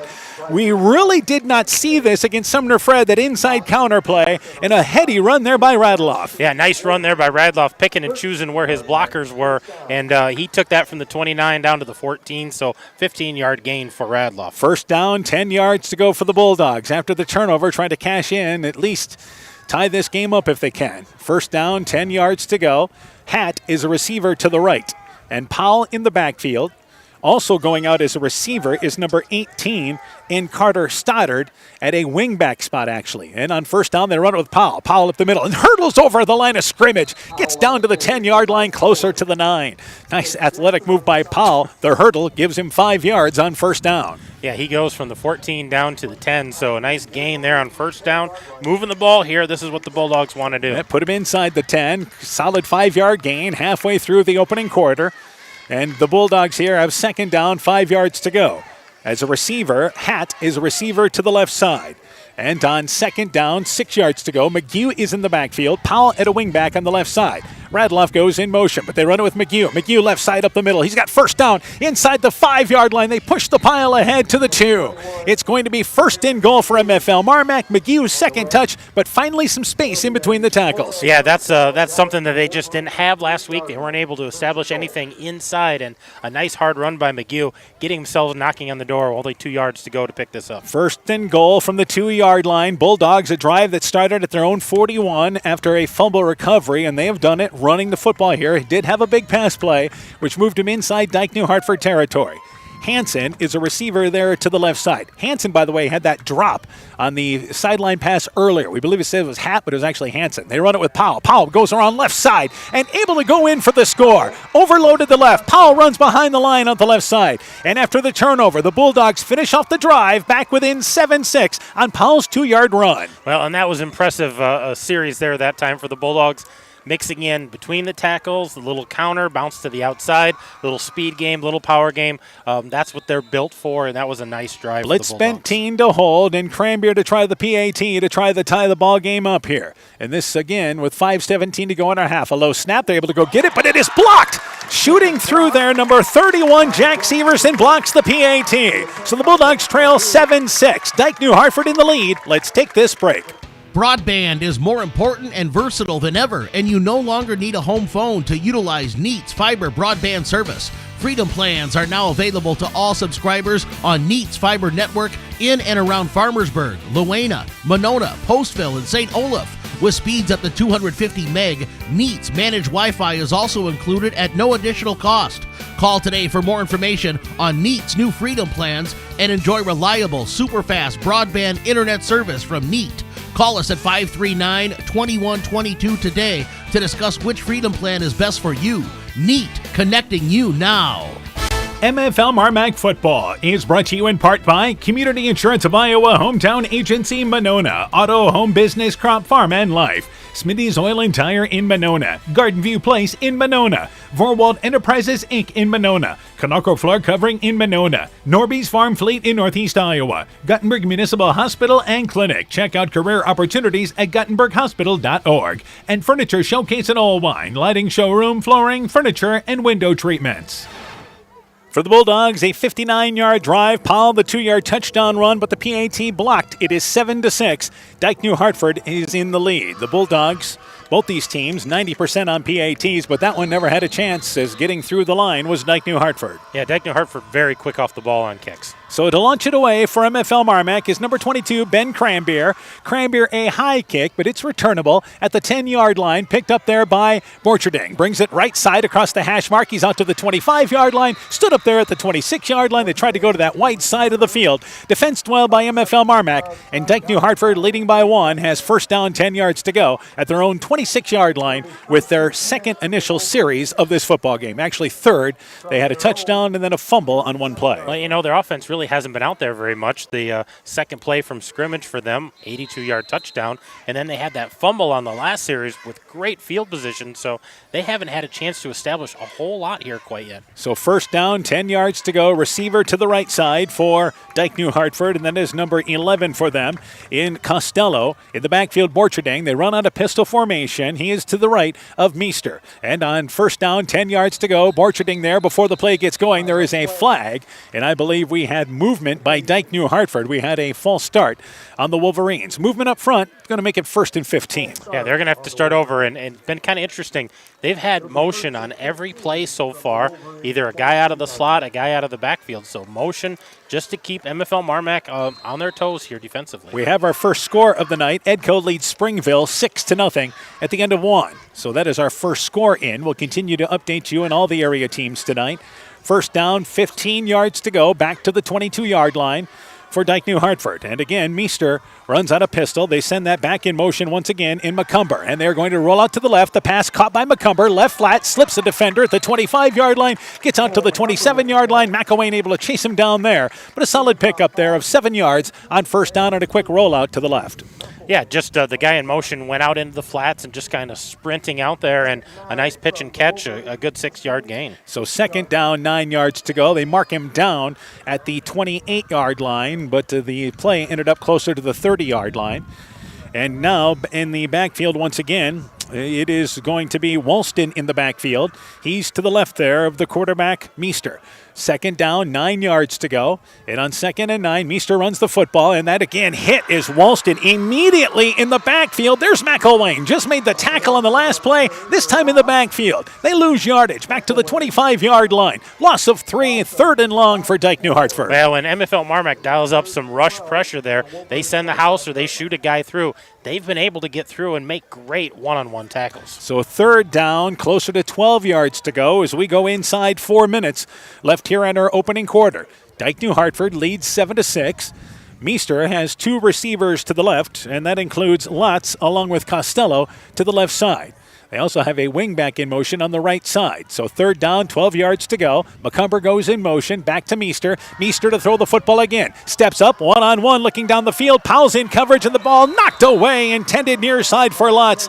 And a great job by Powell reading the receiver. When the receiver went up, Powell went up with both hands, knocked away the pass, incomplete, and it's 3 and out for Dike-New Hartford. Well, we talk about Powell having that cast, so it's hard for him to make that catch, especially with his back turned. He just goes up with both hands and makes sure he makes some contact, force Dike-New Hartford to punt. So Dike-New Hartford will punt from their own 25-yard line. Back to receive is once again Christofferson, and also back there as well is Radloff. Christofferson's on the near side, Radloff to the left side. So the Bulldogs setting up a return here as they are going to launch it away there in Walston. Walston, it is a high kick, and it is picked up by Radloff at the 36-yard line. Steps across the 40, middle of the field, stacked up at the 43-yard line, only picked up a couple of yards. He was stacked up immediately by number 56, Lewis Texter. It is a 4-yard return, but MFL MarMac, decent field position. First down, 10 yards to go at their own 43-yard line. Yeah, about the same spot they started their last drive. A good defensive stand that time for the Bulldogs, able to keep Dike-New Hartford from moving the ball and get their offense off the field. Dike-New Hartford really had that one play of 82 yards. Otherwise, it has been a struggle for them. They're 2 series. Well, we talked about both of these defenses being so strong, so both of them starting to bow their back a little bit. First down, 10 yards to go for MFL MarMac. Powell is a wingback spot, double wing set this time. McGee in the backfield, and Powell goes in motion, and they're going to throw the football again. Blitz Benteen looking long. He's looking for Radloff. Has a step on his defender up the left hash mark. Overshot down to the 25-yard line. Costello in coverage. As again, the Bulldogs continue to look big on first down plays. It's second down, 10 yards to go. They're aggressive on first down. They are. They're looking for that home run. And every time they've had this first down start a series, they've taken a shot downfield, and they must see something on film or feel like there's something they can do there. Now they're getting one-on-one. I mean, that's the positive news. Absolutely. They're getting one-on-one coverage. So it's second down, 10 yards to go. Double wing set once again. Hansen is a receiver to the near side for MFL MarMac. And on 2nd and 10, Powell goes in motion. They run the option, and keeping it is Blitz Benteen. Blitz Benteen back to the middle, reaches ahead to the 50-yard line. Blitz Benteen, solid run there of 6, closer to 7 yards, as they run the option a couple of times with success with Blitz Benteen. Well, and Blitz Benteen faked the handoff there and then cut it upfield, and great interior blocking that time, but then able to push the ball forward there and make some positive gains. Ball sitting smack dab on the 50-yard line. Third down, a long 4 or a long 3, closer to 4, but it's third down manageable at least for MFL MarMac. Hatt is a receiver to the left. Double wing set once again. McGee in the backfield. And on third down, there is movement up front. Dike-New Hartford pointing right away. And MFL MarMac, a false start up front, which is going to make it 3rd and 8. Another untimely penalty for the Bulldogs. Yeah, they had 2 blocks in the back that have been 15-yarders, but this one of those pre-snap penalties of 5 yards, third and manageable, goes to third and long. So it looked to change the play on third down, 8 yards to go. We mentioned both these teams would just as soon stay out of third and long situations with the way these teams can play defense. Third down, 8 yards to go. Back to the same formation for MFL MarMac. 2.5 left in our opening act. Third down, 8 yards to go. Powell goes in motion. It's inside counterplay. It is Radloff trying to get around left end, and he'll only get a couple of yards. He couldn't bounce it to the outside as Dike-New Hartford forced all the action back to the inside where the run support was at. It's only a pickup of 2. Fourth down, 6 yards to go. Jake Reichs, the first Wolverine in on the tackle. And the Bulldogs are going to go 3 and out on this series. Well, the Wolverines have seen that now and really saw what was coming with that inside handoff, and a great job by the end to force that play back into the inside. Christofferson stands back at his 32-yard line to punt it away. Back to receive Costello, middle of the field at the 25-yard line. Dike-New Hartford in their own territory. So fourth down, 6 yards to go. Back to Christofferson, gets that punt out of there and kicks it away from Costello. This will go towards the far sideline, bounces at the 28-yard line, then actually kicks back upfield and goes out of bounds at the 30-yard line. It is a 24-yard punt, but no return. And it's first down, 10 yards to go for Dike-New Hartford at their own 30-yard line, leading 7-6. Well, some adjustments that time by the Bulldogs. They took their down linemen and kind of spread them out because they've had guys rushing from Dike-New Hartford from the outside and getting close on that. Last time forced the punter to run out and rugby-style kick it, so better adjustments there by the Bulldogs on the punt game. First down, 10 yards to go for Dike-New Hartford, right on the right hash mark. Costello is a receiver to the left. They also have a receiver to the right side as well. This time it is I formation. First time that Meester has been under center. And on first down, 10 yards to go. Meester on first down runs the football right side with Borketing, hit in the backfield, unable to spin by the defender. Bulldogs again shooting through on the right side. Tristan Kane off the right side able to make the play as Borcherding tried to stretch it out. There's no gain. It's second and 10. Yeah, nice tackle there by Tristan Kane getting to that runner before he can get away, and Borcherding had nowhere to go. Good wrap-up of his legs. So excellent first down defense by MFL MarMac. Second down, 10 yards to go. Now a receiver to the left side, Bakken, for Dike-New Hartford, but they stay in the I formation.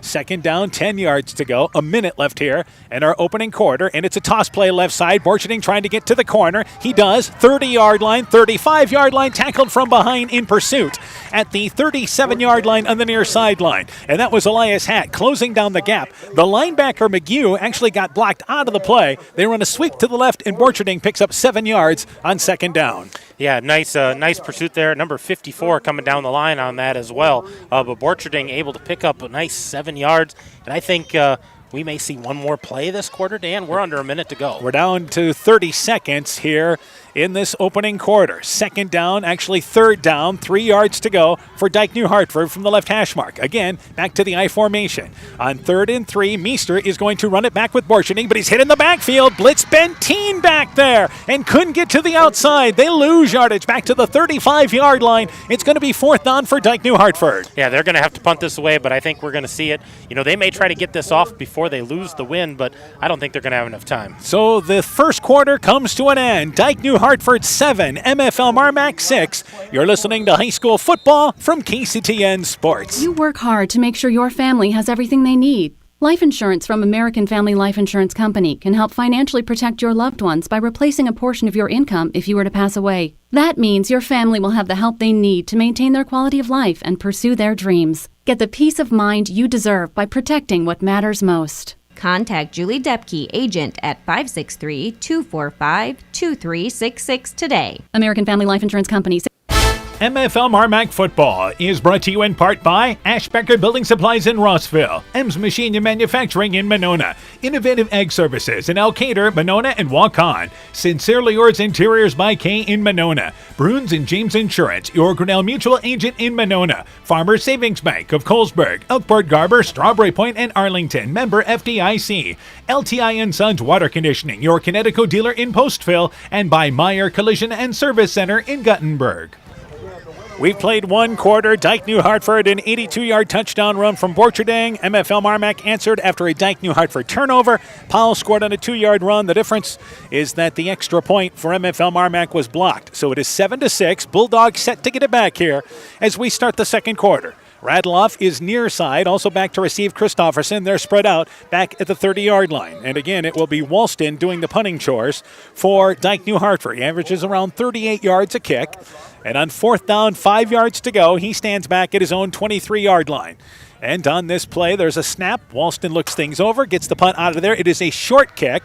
MFL MarMac stays away as it bounces at the 35-yard line and then kicks back inside the 30-yard line. And Dike-New Hartford picks up about 10 yards on the roll. Bulldogs couldn't go up to get it. It rolls back to the 25-yard line. So you move it from the 35 down to the 25. That is a 35-yard, actually 40-yard punt. No return. And MFL MarMac takes over at their own 25-yard line, trailing 7-6. Yeah, that punt didn't look like it was going to go very far, but it kicked, in Dike-New Hartford's favor here. MFL MarMac going to start a little deeper here, but offense back on the field. That's what they want. So first down, 10 yards to go for MFL MarMac at their own 25-yard line, trailing 7-6. Another score. Edco leads Springville now, 22-0 in the second quarter. Meanwhile, first down, 10 yards to go at their own 25-yard line. Blitz Benteen under center. They send Powell in motion. They go with McGee up the middle. Able to lower his shoulder, get across the 25, maybe a couple of yards, hard-fought yardage, out to closer to the 28-yard line. 3 yards on first down for MFL MarMac. They did not throw the ball on first down. Yeah, a little surprising there because they've been throwing the ball every time on first down. Give it on the inside between the tackles. Nice gain by McGee. 2nd and 7. They want to stay ahead of the chains here. And again, if you can get McGee established running between the tackles, it opens up a whole lot to the outside. Second down, 7 yards to go. Christofferson is a receiver to the left. Powell has moved into the backfield spot. He's to the right of McGee, the fullback. So second down, 7 yards to go. Blitz Benteen, they run it left side with Powell. Powell towards the middle of the line, not much. He couldn't bounce outside. Stood up. They never do bring him down. He stood up at the 30-yard line, and he picks up 2. It's going to be third down and a long 5 for MFL MarMac. Yeah, but third down ahead of the chains here a little bit. They're manageable instead of those third and longs, and they've been doing it on the ground, so we're really establishing something. Yeah, third in a medium situation, closer to 6 yards to go, as we've played 1 minute in our second quarter. So MFL MarMac has been in some third and longer situations tonight, and let's see what they come up with on third down. Keep an eye on McElwain. He is lined up as a receiver to the left side. And McGee in the backfield. Powell goes in motion. Blitz Benteen to throw the football. He's got time, looking long. There's McElwain at midfield, underthrow, and he goes up. It's pass interference as the ball is knocked away by number 24, Lotz. But Lotz ran into McElwain, who got by the defense, and the Bulldogs are going to get a first down on the penalty. Well, Blitz Benteen's pass is a little underthrown there, but nice job by McElwain coming back to try to get the ball, and the defender never turned his head, tried to see where the ball was, just made contact with the receiver. Yeah, made contact with McElwain before the ball even got there. So it's a 15-yard penalty. Remember, that's different. And it moves it out to the 44-yard line, but a break for MFL MarMac on 3rd and 6. Yeah, that was a huge break, and a little better thrown pass or a little deeper pass. McElwain might go to the house with that, but get to move the chains here and keep the drive alive. Another score to pass along. North Lynn leads Clayton Ridge 21-0 at the end of the first quarter. Meanwhile, first down, 10 yards to go for the Bulldogs at their own 44-yard line with a fresh set of downs after the penalty. Blitz Benteen to throw the football on first down, looking over the middle of the field, and that pass overshot for Powell running up the right seam, up the hash mark at the 30-yard line. Blitz Benteen, plenty of oomph on that pass, but overthrew Powell. There was some good coverage back there. Jace Jensen among that for Dike-New Hartford, and there is a flag down at midfield. Yeah, this is a strange place for that because Blitz Benteen threw that sucker hard. And this is an ineligible lineman downfield against MFL MarMac. And they are going to take the penalty here. So, and this was a straight drop back pass, but somebody on the offensive line just ventured too far down the field. You can see if it was a screen or something, but no reason to have that penalty there. My goodness, Blitz Benteen got that ball out pretty fast, I thought, so hard to get a lineman downfield that quick. And instead of the loss of down, they've decided to take the penalty back, and it's first down, 15 yards to go. Double wing set for MFL MarMac. McGee alone in the backfield. And on first down, 10 yards to go. In motion is going to be Radloff. They give it to McGee. McGee goes left side across the 45-yard line. Stumbles ahead to near midfield. Tackled by Borcherding. And a solid run by McGee. North and south is what he does best, but bounced to the left side. Picks up closer to 10 yards on that. Yeah, he got through that first wave and just kind of bounced it a little outside the tackle, but continued to go north-south, like you said, headed downfield, and a great pickup of 10 yards. So it's second down, 5 yards to go. Ball smack dab at midfield for MFL MarMac. They operate from the left hash mark. As a receiver to the right is once again Hansen. Double wing set. That is Radloff, and also there as well Powell. Powell is to the right side. Second down, 5 yards to go. Radloff goes in motion, but back to McGew. McGew near the 45-yard line, stood up short of the 45-yard line, but may have first down. What they did is they sent Radloff in motion, hoping to get one of the linebackers to follow him, give McGew a little more spacing. This will depend on the spot, whether or not it's first down yardage. And they may bring out the chains to measure this, but it looks good from where we're at. But that's why they measure it. They got the unsung heroes of Friday night coming out with the chain gang making their first appearance of this ball game tonight here in Dike. So let's update you on the scores. North Lynn leading Clayton Ridge 20-0. Edco leads Springville 22-0. We expect to give you a Central Riceville score, as well as Postville Starmont and North Fayette Valley New Hampton. Those scores still to come. Meanwhile, the chain gang comes out here, and it is good enough for first down yardage. Heck, he got it by a length of a football and more. So great effort by McGew gives the Bulldogs first down inside Dike-New Hartford territory to the 45-yard line. And McGew is up to 27 yards of gains already, and they've been hard fought, but that was another 5 hard yards. And as far as number of rushes for McGew so far? McGew's got 4 carries, Powell's got 5, and Blitzbenteen's got 3. But you're picking up 6-7 yards with McGew, and that is huge. First down, 10 yards to go for MFL MarMac from the left hash mark.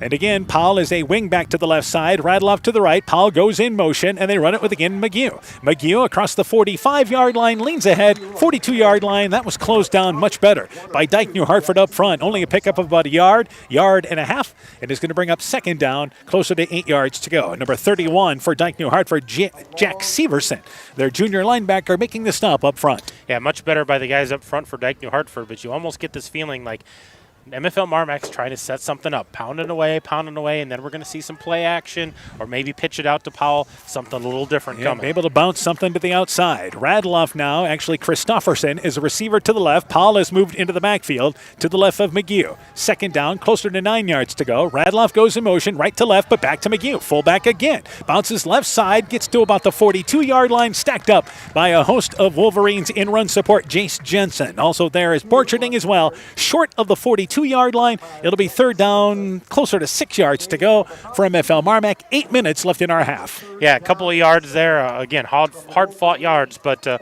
little behind the chains this time for the Bulldogs. They're looking at 3rd and 7, according to our scoreboard. And I'd say closer to 6 if you eyeball it from up here. Yeah, absolutely. So Radloff checks out as they bring the play in from the sideline. You have 2 receivers to the right, Hatt, and also out there as well as Hansen. They're to the right side. Third down, 6 yards to go for MFL MarMac. Blitzbenteen to throw the football. Rolling out to the right. Blitzbenteen throws it down the field, and the pass knocked away. Packs the sticks, and here's a pass interference call. Jensen reached over the top of the defender. The pass intended for Hansen, and the official says he got there too soon. Pass interference against Dike-New Hartford. Second pass interference penalty, and it keeps the Bulldogs' drive alive. Well, and we're on the backside of this play, so it's hard for us to judge, but that hand came over the top to take away that ball, and apparently the official thinks maybe that hand got there a little early, and so he threw that flag right away. There wasn't a hesitation. He called it immediately. So that will push it inside the 30-yard line all the way down to the 27-yard line. So MFL MarMac trailing 7-6, but the drive stays alive with 7.5 left in our first half. That was a big penalty because Dike-New Hartford looking to get off the field. MFL MarMac says, let's keep this drive going. So first down, 10 yards to go. Hansen is a receiver to the right side. Powell's in the backfield, now with McGew. So first down, 10 yards to go. Blitzbenteen under center. And on 1st and 10, they're going to throw the football again. He's got time, throws it over the middle, and it's intercepted by Dike-New Hartford with Jensen. He jumped the passing route in the middle of the field. Jensen brings it out to the 20-yard line, and he's tackled there. Making the stop, number 77 for MFL MarMac in Aiden Schulte, one of the linemen. But read well, the ball underthrown, looking for Radloff down the middle of the field, and Jensen called for that penalty, makes up for it with an interception. He does, looking for the seam there with Radloff down the middle of the field, and Blitzbenteen trying to loft that in there. Nice read by Jensen to go get that ball. The Bulldogs went to throw the football on first down again. Yep. So back at their own 23-yard line, Dike-New Hartford gets a stop after the first MFL MarMac turnover of the ball game. First down, 10 yards to go. Receiver split left and right. They are in I formation. Meester has them under center. And on first down, 10 yards to go. Meester to throw the football, looking one-on-one, and Radloff goes up for it. He intercepts it at the 45-yard line, and he's down there. inside his own territory. They went with a fly pattern down the right side, looking for Lotz, but he was overshot, and it is Radloff in perfect stride, dives for it, and makes the catch at the 47-yard line. 1st and 10 for MFL MarMac. Dan, there's not that much wind, but there's enough where it just kind of held that ball up, and Radloff did a nice job of reading that pass and just going out being a receiver. Second turnover of the game for Dike-New Hartford. So with 7:21 to go in the half, Bulldogs trailing 7-6. Given new life with 1st down, 10 yards to go. Great field position at their own 47-yard line. Hansen is a receiver to the left. Radloff is a wingback to the right. And now you have Powell in the backfield. He's to the left of McGew. So 1st down, 10 yards to go. Wolverines in their 4-4 front. And on 1st and 10, Blitz Benteen to throw the football again. Looking right, he's forced to throw it out of the pocket as he was pressured and sails it past the MFL MarMac bench on the right side. Dike-New Hartford wants an intentional grounding, but I believe they're going to rule that Blitz Benteen got out of the pocket. More importantly, he got the ball past the sticks. And that was a busted play for MFL MarMac that never got going. You can hear the Wolverine faithful around us calling for it, but there was no receiver, but that was past the sticks. He threw it out of bounds. He had bounced outside of that tackle box. And that was pressure on the left side put there by number 88 for Dike-New Hartford and Jack Haynes. So it's 2nd down, 10 yards to go.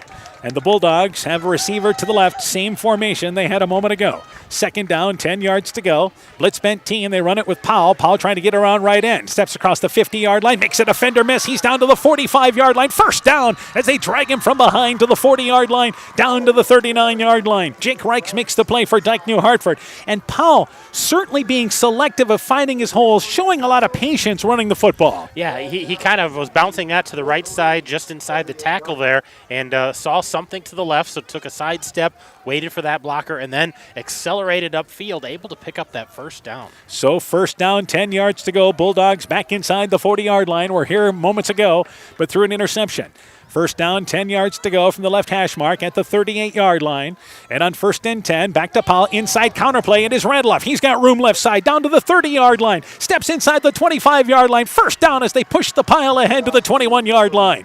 So we've seen that inside counterplay a couple of times, and great success with Radloff. Yeah, Radloff able to put on the jets there in order to get that upfield, and another 16-yard gain on 1st down. That little counter kind of caught the Wolverines off guard, and a great gain by the speedster Radloff. So 1st down, 10 yards to go. MFL MarMac trailing 7-6. We approach the halfway mark of our 2nd quarter. Receiver to the right, that is Hatt. And in the backfield, McGew. Powell is now to his right. So it's 1st down, 10 yards to go. Blitz Benteen seeing things over at the line of scrimmage. And on 1st and 10, Radloff in motion. Blitz Benteen to throw the football again. Rolls out right, and Blitz Benteen looking to run, but he's going to be hit as he gets back to the line of scrimmage. Stepped up with the pressure around the pocket. Gets ahead for maybe a yard as it closed down quickly. Nothing open downfield. And it's 2nd down, 9 yards to go. Give him 1 on the pickup. Yeah, maybe a gain of a yard, but that's just because of the fall forward. Nice job with the pursuit by the Wolverines to wrap up Blitz Benteen. MFL MarMac has had the time of possession in this ball game as they have had some drives, but again, they trail 7-6. 2nd down, 9 yards to go.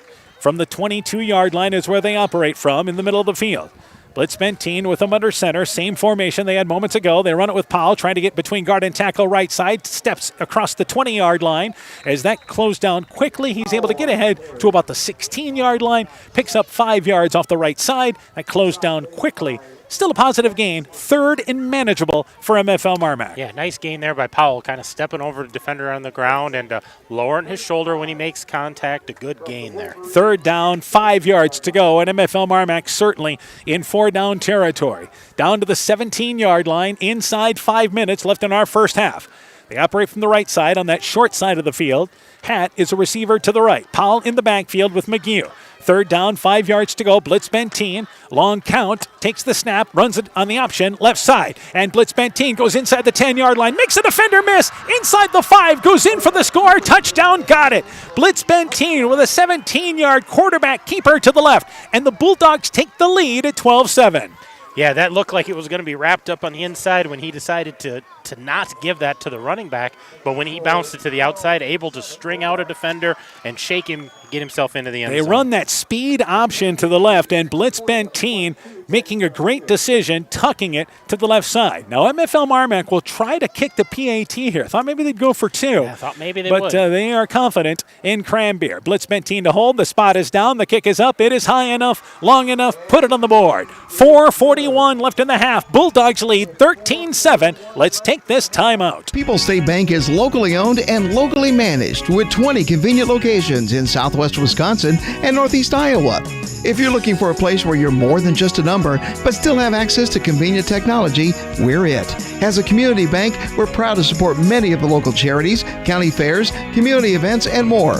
When you become part of People's State Bank, you can be confident that you're standing with a good cause. People's State Bank, community-minded, just like you. Member FDIC and equal housing lender. MFL MarMac football is brought to you in part by Nick's Excavating and Kane Construction in Farmersburg, T&K Cahoon, your Napa dealer in Monona, St. Olaf Egg Sales and Service, TJ's Pizza in Monona and Claremont, Myers Auto Service in Monona, Clayton County Recycling in Monona, Growl Logs and Lumber in Elkader, Timber is a Crop, Harvest Wisely, Dean Family Chiropractic in Claremont, and by Rivals Inc., custom gear, screen printing, embroidery, and online shopping at rivalsinc.com. MFL MarMac, after the interception by Bryce Radeloff, they're able to move down the field. 58-yard drive. It was Blitz Benteen scoring on a 17-yard speed option play to the left. Cranbeer adds the PAT. And with 4:41 to go in the half, MFL MarMac leads 13-7. An impressive drive by the Bulldogs. An important drive for the Bulldogs. Got the lead here. Now they put their defense back on the field, who's been doing a nice job of shutting down the run game here for the Wolverines. Can they stop them here in the second quarter, go into the halftime with the lead? So it will be Cranbeer to launch it away from the 40-yard line, back to receive for Dike-New Hartford. You have Lotz back there, along with Borcherding. They're at the 10-yard line. Cranbeer's kick. This one's returnable, middle of the field. Borcherding catches it at the 5-yard line. He'll bring it up right side, and he's able to bounce to the outside, slip off a defender at the 15-yard line, brings it near side across the 20-yard line, tackled there by McElwain. 16-yard return. First down, 10 yards to go for Dike-New Hartford at their own 21-yard line, trailing 13-7 with 4:34 to go in our first half. I think for both of these teams, this is an important drive. Dike-New Hartford obviously wants to answer, try to either at least tie it up or go in with a lead in halftime. MFL MarMac thinking the same thing. We can stop them defensively, at least go in with a lead, maybe get the ball back, another chance to maybe put some points on the board. Dike-New Hartford, if you're looking ahead, gets the ball to start the second half. First down, 10 yards to go. 2 receivers to the left, 2 to the right, so they're back to the spread formation. And Walston is to the right of Meester. First down, 10 yards to go. They run it up the middle, a couple of yards there, out short of the 25-yard line. Pick up about 2, closer to 3 up the middle. And it's second down, 7 yards to go. Walston in on the carry. Halftime score, Starmont leads Postville 40-0 at the half. In the second quarter, it is Riceville leading Central 51-0. North Fayette Valley got a stop defensively against New Hampton. That is scoreless at the end of 1.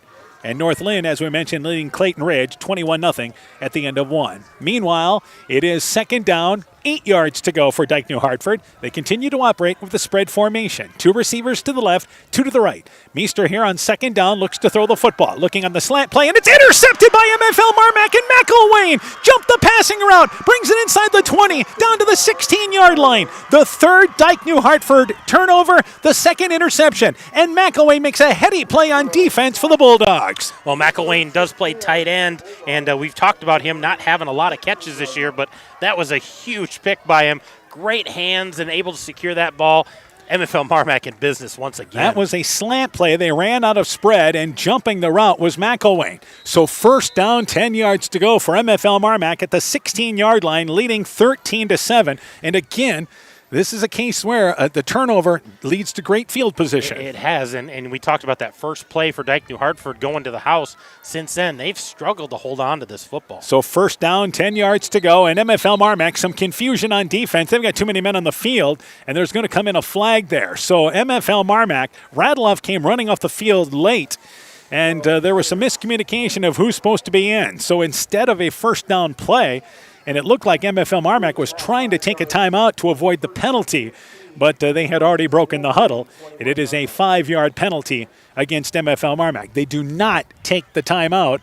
but not the way you want to start out a drive inside the red zone, huh? No, I thought maybe they had gotten the timeout to keep from losing those yards, but still in great field position here on the 21. Yeah, they had broken the huddle, and all of a sudden they looked and realized that Radloff had another guy lined up in his position. So first down, 15 yards to go for MFL MarMac. Powell in the backfield to the right of McGew. And on 1st and 15, they run it with McGew, steps inside the 15-yard line, picks up a good chunk of that yardage back, brings it up the middle for a 7-yard pickup, and it's second down, 8 yards to go. And a nice job blocking up front, clearing the right side by MFL MarMac. Yeah, great job by those guys in the trenches, making some holes there. Picks up about half of this on first down, so a great run by McGew. Coming up at the half, we'll talk with MFL MarMac cross-country coach Eric Koenig. He'll be our halftime guest tonight. They ran earlier this week. We'll get an update on how the girls and boys programs are doing for MFL MarMac. That's coming up at the half.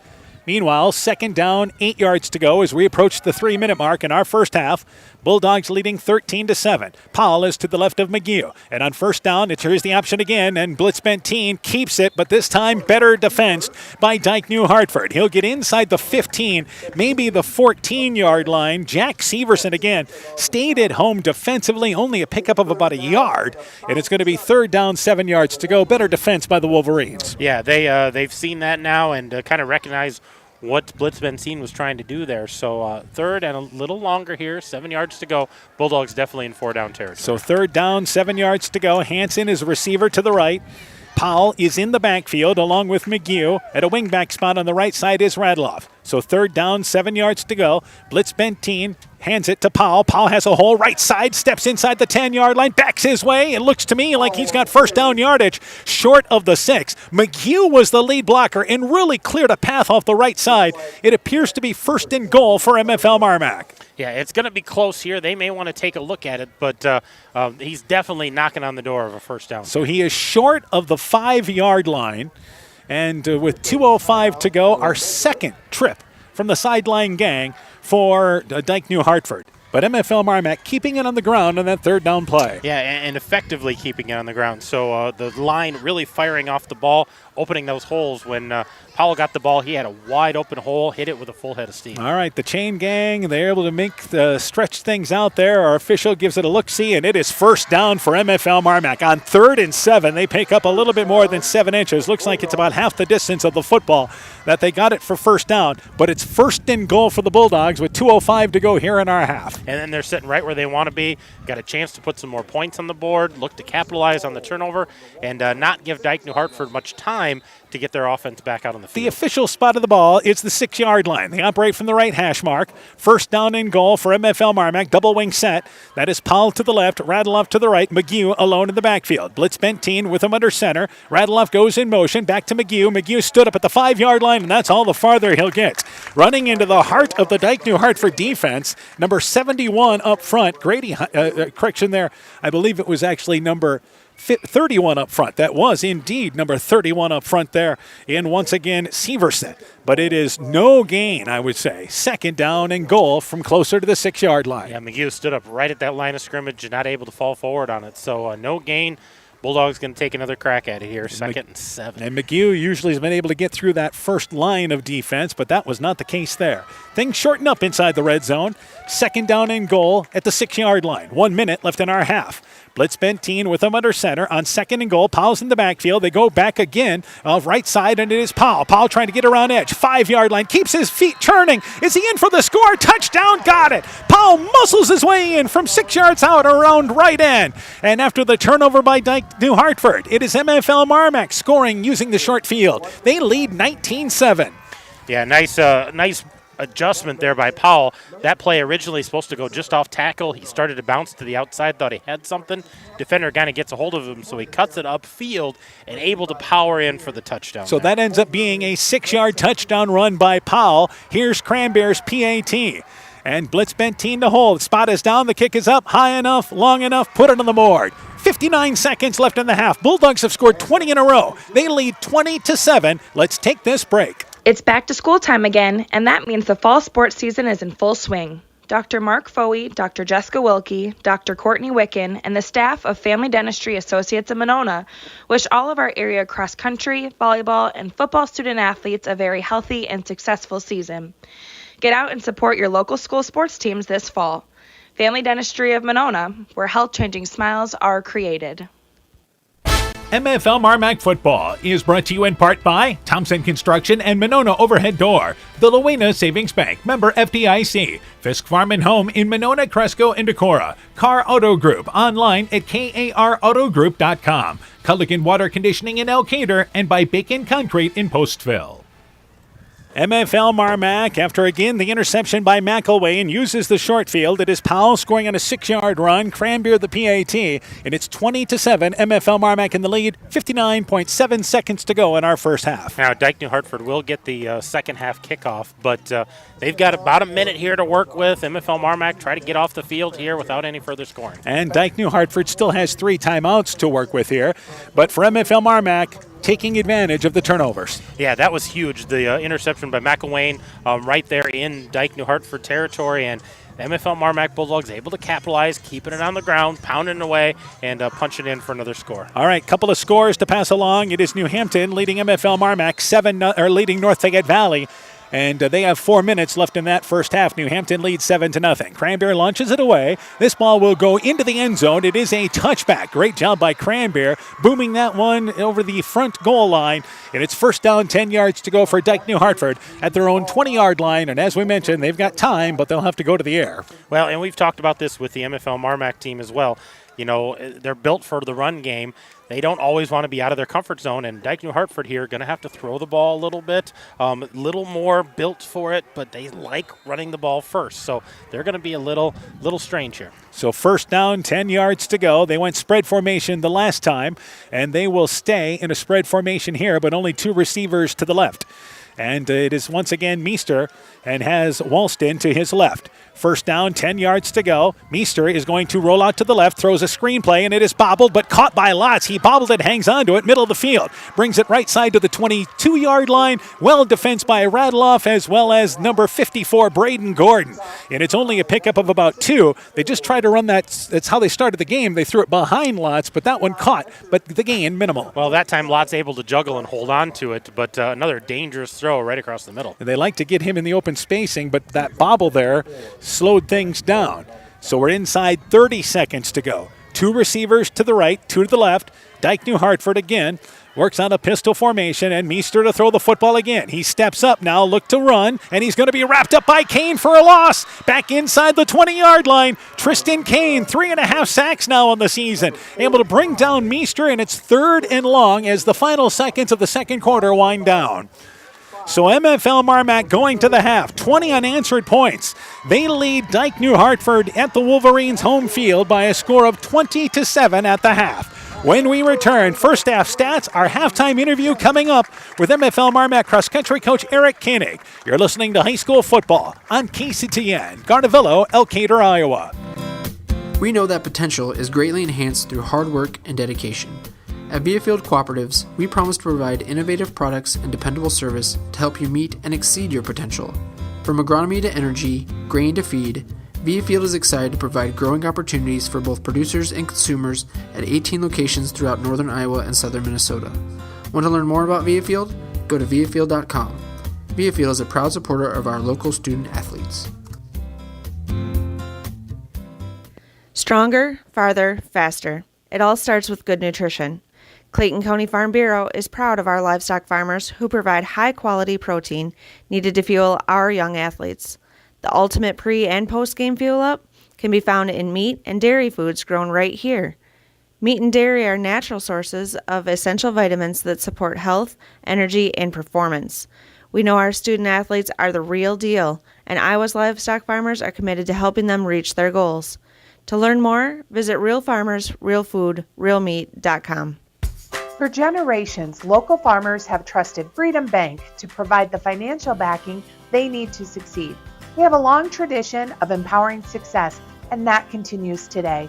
We offer competitive financing options at competitive rates, whether for equipment purchases, building construction, land purchases, or operating capital. Visit one of Freedom Bank's experienced ag loan professionals in Elkader, Monona, Postville, and Waukon, or online at freedombnk.com.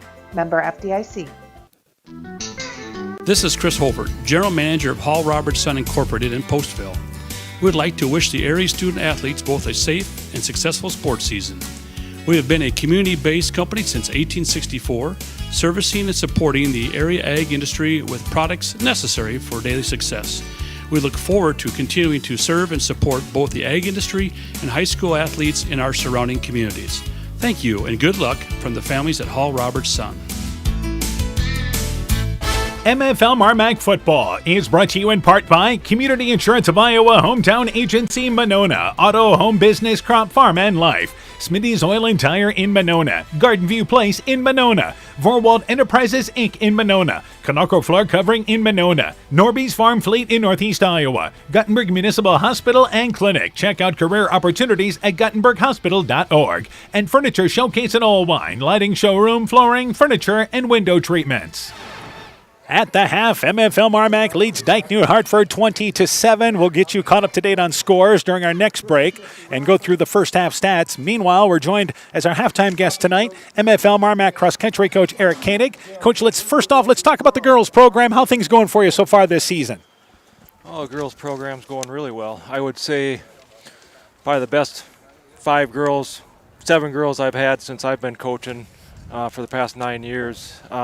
Let's talk about some of those individuals. Yeah, so, I mean, at the top, obviously, we have our returning state qualifier from last year, Cora Keener. She ran at just up here last week a state qualifying time for 1A, but we're 2A now. Yeah. So those times need to improve even more. And Brooke Donlin, Skylar Fisk are both averaging 22:30 on their time. So as far as our top 3 goes, I mean, they're in great position. It's our 4 and 5 that, we're trying to work them up there.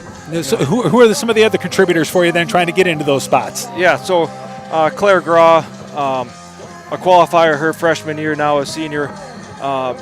She's running very well. Broke 24 minutes the other night. Evelyn Ruff, 23 minutes the other night. So just almost getting her down below that 23 mark. I would say, to get us a state qualifying team at districts, I mean, if we're running 22 and a half as a team, we got a good chance. And the way we're practicing now, it's like we're not seeing those early on. It's like I want to peak at district time. Right. So we're practicing very hard, and our meets are more of a test for the week. They may not be running their best times, but when we get to the district meet, I think we'll be there. All right, so that's the girls program, kind of highlighting that. Let's talk about the boys' side, and I know Jacob Shellhorn leads you on that side. Jacob Shellhorn leads us on that side. 17-11 here at Jessup, his best time of the season. Working on getting him below 17. He's going to, I think that'll get him, a state qualifying time. But to get back to where we were last season, 17-26, I think, at state, he's getting there. We're trying to work out the kinks as far as, nutrition, right amount of rest, and that's the same for all the kids. Let's talk about some of the other guys that are contributing. Tucker Ruff and Malachi Ames, Malachi is new from Prairie this year. Both won under 20 on Tuesday night. First time both of them have done that, and I think PRs for both of them. So they're doing very well, progressing throughout the season. Logan Ross, fourth guy, running 23-24 on his good nights. And then Stone Martins, who's a new kid to the school, fresh from Costa Rica, trying to get him used to running cross country. So we've been putting him in the JV meet, so we haven't had enough to count for a team this season. But by district time, we'll have all 5 in there. Well, let's talk a little bit, because I know we're a little bit away from district, but we've got conference coming up there. How do you see the conference race for the girls and boys? The girls, Southwind is tough. We've placed second to Southwind a couple times on the girls' side this season. Hopefully, we can get them by that time, but it's pretty tough. But I would say second place is well within our grasp. On the guy side, if we can get a full team together, run 5, it's hard to say. I haven't really focused too much on the team side for the boys because we haven't fielded a full team at a lot of meets. But NFB, Southwind are always going to be the biggest competitors. What's coming up for you guys next week as far as meet-wise? Anything? Yep, we got next week Southwind at Kelmer. It's a tougher meet. Decora's there. They get some bigger schools, some different competition. So hopefully, we can do well. Yeah, where's conference at this year, by the way? Conference at Southwind is hosting, but it's at their golf course in Washington. So you don't get a chance to run there before. No, that's right. All right. Well, anyway, good luck to you guys here. Yep. Thanks for joining us at the half. Yep. Thanks a lot, Dan. MFL MarMac cross country coach Eric Koenig talking things over about his Bulldog girls and boys cross country team, our halftime guest. We'll take a break. When we return, first half stats. We'll get you caught up to date on the scores. The halftime show continues after this. The Woodland Eye Clinic in Elkader and West Union are proud sponsors of high school sports. We are committed to bringing our patients the highest level of total eye care with detailed one-on-one attention. Our offices offer the newest technology and equipment with a professional team of experienced staff that is committed to you. Call us today for your next total eye care appointment. The Woodland Eye Clinic in Elkader and West Union supports all of our local athletes taking the field or court this season. When I started out in the car business, my dad gave me some good advice. Hi, it's Forrest Brown with the Brown's family of dealerships. What my dad told me is when you sell someone their first car, you need a good sales department. But if you expect to sell them their second, third, and fourth car, you better have a great service department. Visit any one of the Brown's family of dealerships in Guttenberg, Elkader, West Branch, or Victory Ford in Dyersville and find out why Brown's is your hometown dealer, no matter where your hometown may be.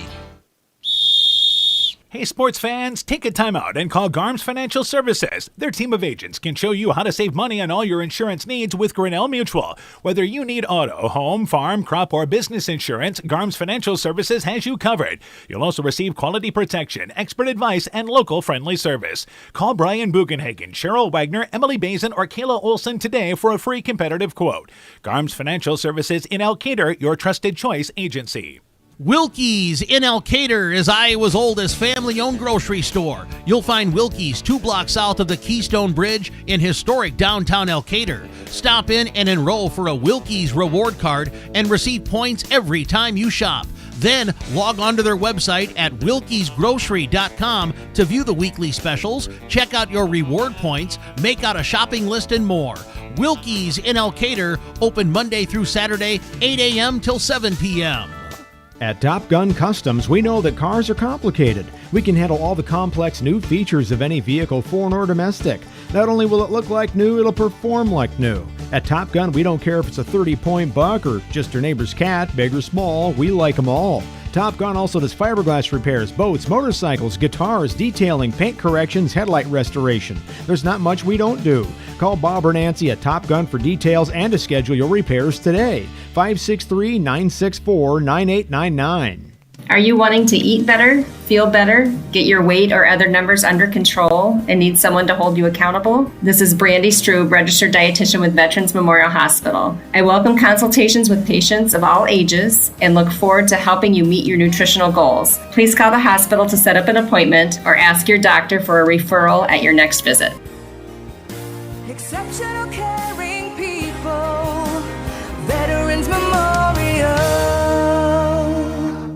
MFL MarMac Football is brought to you in part by Ashbecker Building Supplies in Rossville, Ems Machine and Manufacturing in Monona, Innovative Egg Services in Elkader, Monona, and Waukon, Sincerely Yours Interiors by Kay in Monona, Bruins and James Insurance, your Grinnell Mutual agent in Monona, Farmers Savings Bank of Colesburg, Elkport Garber, Strawberry Point, and Arlington, member FDIC, LTI & Sons Water Conditioning, your Connecticut dealer in Postville, and by Meyer Collision and Service Center in Guttenberg. At the half, MFL MarMac leads by a score of 20-7. Let's update you on scores across the area right now. At the half now, New Hampton actually leads North Fayette Valley, just getting to the half there, 14-0, New Hampton in the lead. North Lynn leads Clayton Ridge, now at the half, 21-0. That was the same score at the end of the first quarter. Starmont leads Postville, 40-0, that game at the half. Edco leads Springville, 30-7 at the half, and Riceville leads Central by a score of 51-0 at the half. MFL MarMac leads here by a score of 20-7. Borcherding had put Dike-New Hartford on their second play from scrimmage, had an 82-yard touchdown run. McCumber's extra point made it 7-0, but MFL MarMac has really taken a hold of this ball game. Powell scored on a 2-yard run, and they missed the PAT. We ended the first quarter 7-6, but then Blitz Benteen had a 17-yard run after a turnover by Dike-New Hartford. Powell had a 6-yard touchdown run following a turnover by Dike-New Hartford, and the Bulldogs made both TPATs. They lead 20-7 at the half. I'm joined once again by Aaron Hammond. Let's go through the first half totals, starting with MFL MarMac. We'll start on the ground for MFL MarMac. Quinn McGew has carried the ball 8 times for 36 yards. Wyatt Powell, 8 carries 48 yards. Blitz Benteen, 6 carries, 42 yards. And Bryce Radloff, 3 carries for 33 yards. So they have 159 yards rushing on the ground on 25 carries. The 2 touchdowns by Powell, 1 touchdown by Blitz Benteen. And in the air, 1 completion for 27 yards, and that was to Brandon Christofferson. So they've got 186 yards of offense, majority of that on the ground. 159 yards rushing in the first half tonight.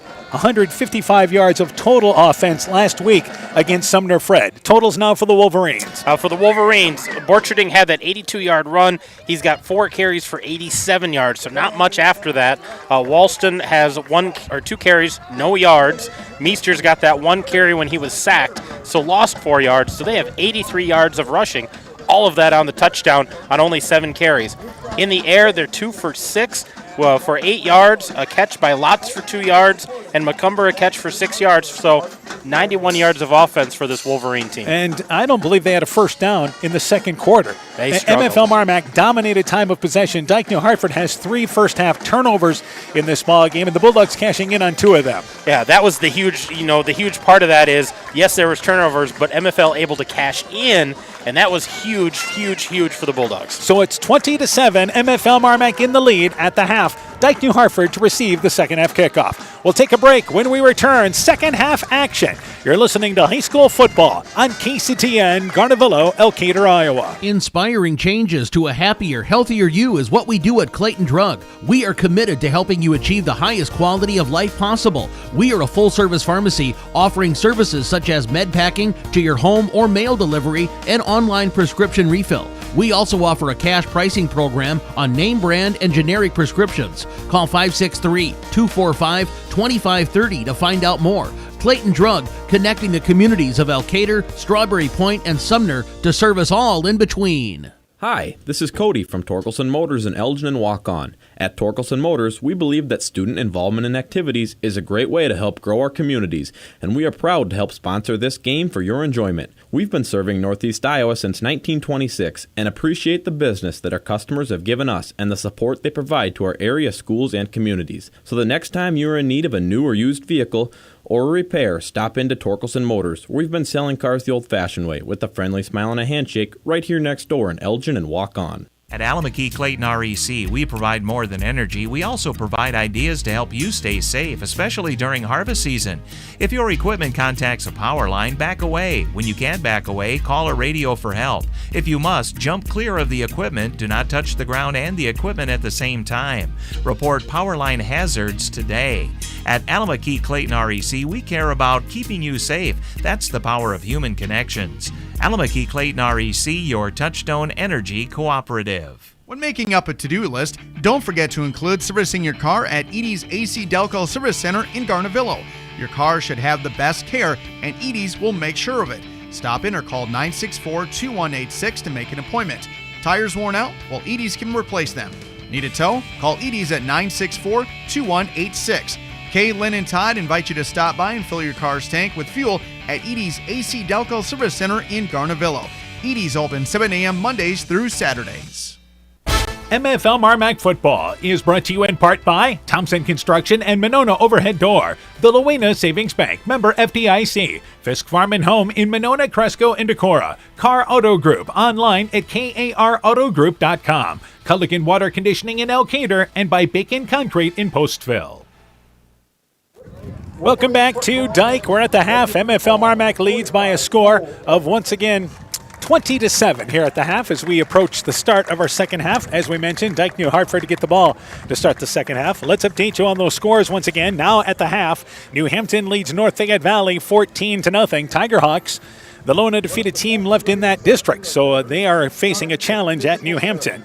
Starmont leads Postville 40-0 at the half. North Lynn over Clayton Ridge 21-0 at the half. Edco leading at Springville 30-7 at the half. And Riceville leads Central 51-0 at the half. Needless to say, of our area teams, we've got the game of the night. We do. Crowd still here in their seats. They know this is going to be an exciting second half, but MFL MarMac able to capitalize on those turnovers. Dike-New Hartford got to take care of the football here, and I think they need to try to establish something with their first possession of the second half. half. All right, for MFL MarMac, with the exception of that one run by Borcherding, defensively, they have been outstanding. They have. This is a pretty high-powered offense. Dike-New Hartford hasn't really been pushed a lot this year when it comes to district play. And my goodness, MFL MarMac has just shut them down in that second quarter and preventing any kind of offense whatsoever. You mentioned total yardage once again for Dike-New Hartford that first half? Yeah, Dike-New Hartford landed with 91 yards and 82 of them on the one run. On the one run. So, yeah, that's been huge for the Bulldogs. They're sitting at 186 yards, so they had a nice first half. And what has made Dike-New Hartford such a factor early part of this district and in the win against Sumner Fred, they've got the offense going. I mean, they knew what they had defensively coming in, but so many new faces on offense, they thought it would take them a little bit of time, and it did, but they have been going the last couple of weeks. They have. They got the offense going, and they've won the turnover battle tonight on the wrong end of that turnover battle. They had the big play that we said they needed to have, but the turnovers have been killing them. Now, they do get the ball, as we mentioned, to start the second half. For MFL MarMac, defensively, you've taken away the running game, again, with the exception of one play. You've made it tough against Dike-New Hartford here. Figure they're going to see some passes the second half. Yeah, I think Dike-New Hartford's going to have to mix it up. They ran that little drag pattern right across the middle, kind of a counter screen, and look to see that again if they can get that pass completed, maybe get ahead of steam. So Cranbeer set to launch it away with the Bulldogs up 20-7 to start our second half. Borcherding stands back at the 5-yard line. Also back there as well is Letz as we are ready to start our second half here at Dike. And there's the kick by Cranbeer. It is a high booming kick, and this ball will go into the end zone. It's another touchback. Cranbeer with his second touchback of the game, and Dike-New Hartford takes over. First down, 10 yards to go at their own 20-yard line. We mentioned when teams are this good defensively, yep, it's going to be the turnovers, the little things in this ball game. Dike-New Hartford has 3 turnovers, MFL MarMac with 1. Yeah, that's been huge in the capitalizing on the turnover with touchdowns. That's been the difference in the ballgame. But it's first down, 10 yards to go for Dike-New Hartford after a second quarter, which MFL MarMac put up 2 touchdowns and dominated time of possession. First down, 10 yards to go. 2 receivers to the left. They line up here in I formation. Borcherding is in at the tailback spot for Dike-New Hartford. So on first down, 10 yards to go from the middle of the field is where they operate. And on first and 10, they send it back in motion. Toss play to Borcherding, trying to get around left end. He does to the 25-yard line and stumbles short of the 25-yard line. They've had some success running the sweep play to the left, and they pick up 4 on first down. Yeah, a little better on that time. Get Borcherding that head of steam, so maybe he can get that first wave of tacklers with that head of steam. Able to get ahead there for about 4 yards. McGew makes the tackle, so second down, 6 yards to go. I formation again from Dike-New Hartford. 2 receivers this time to the right. That's the wide side of the field. So on second down and 6, Meester with him under center.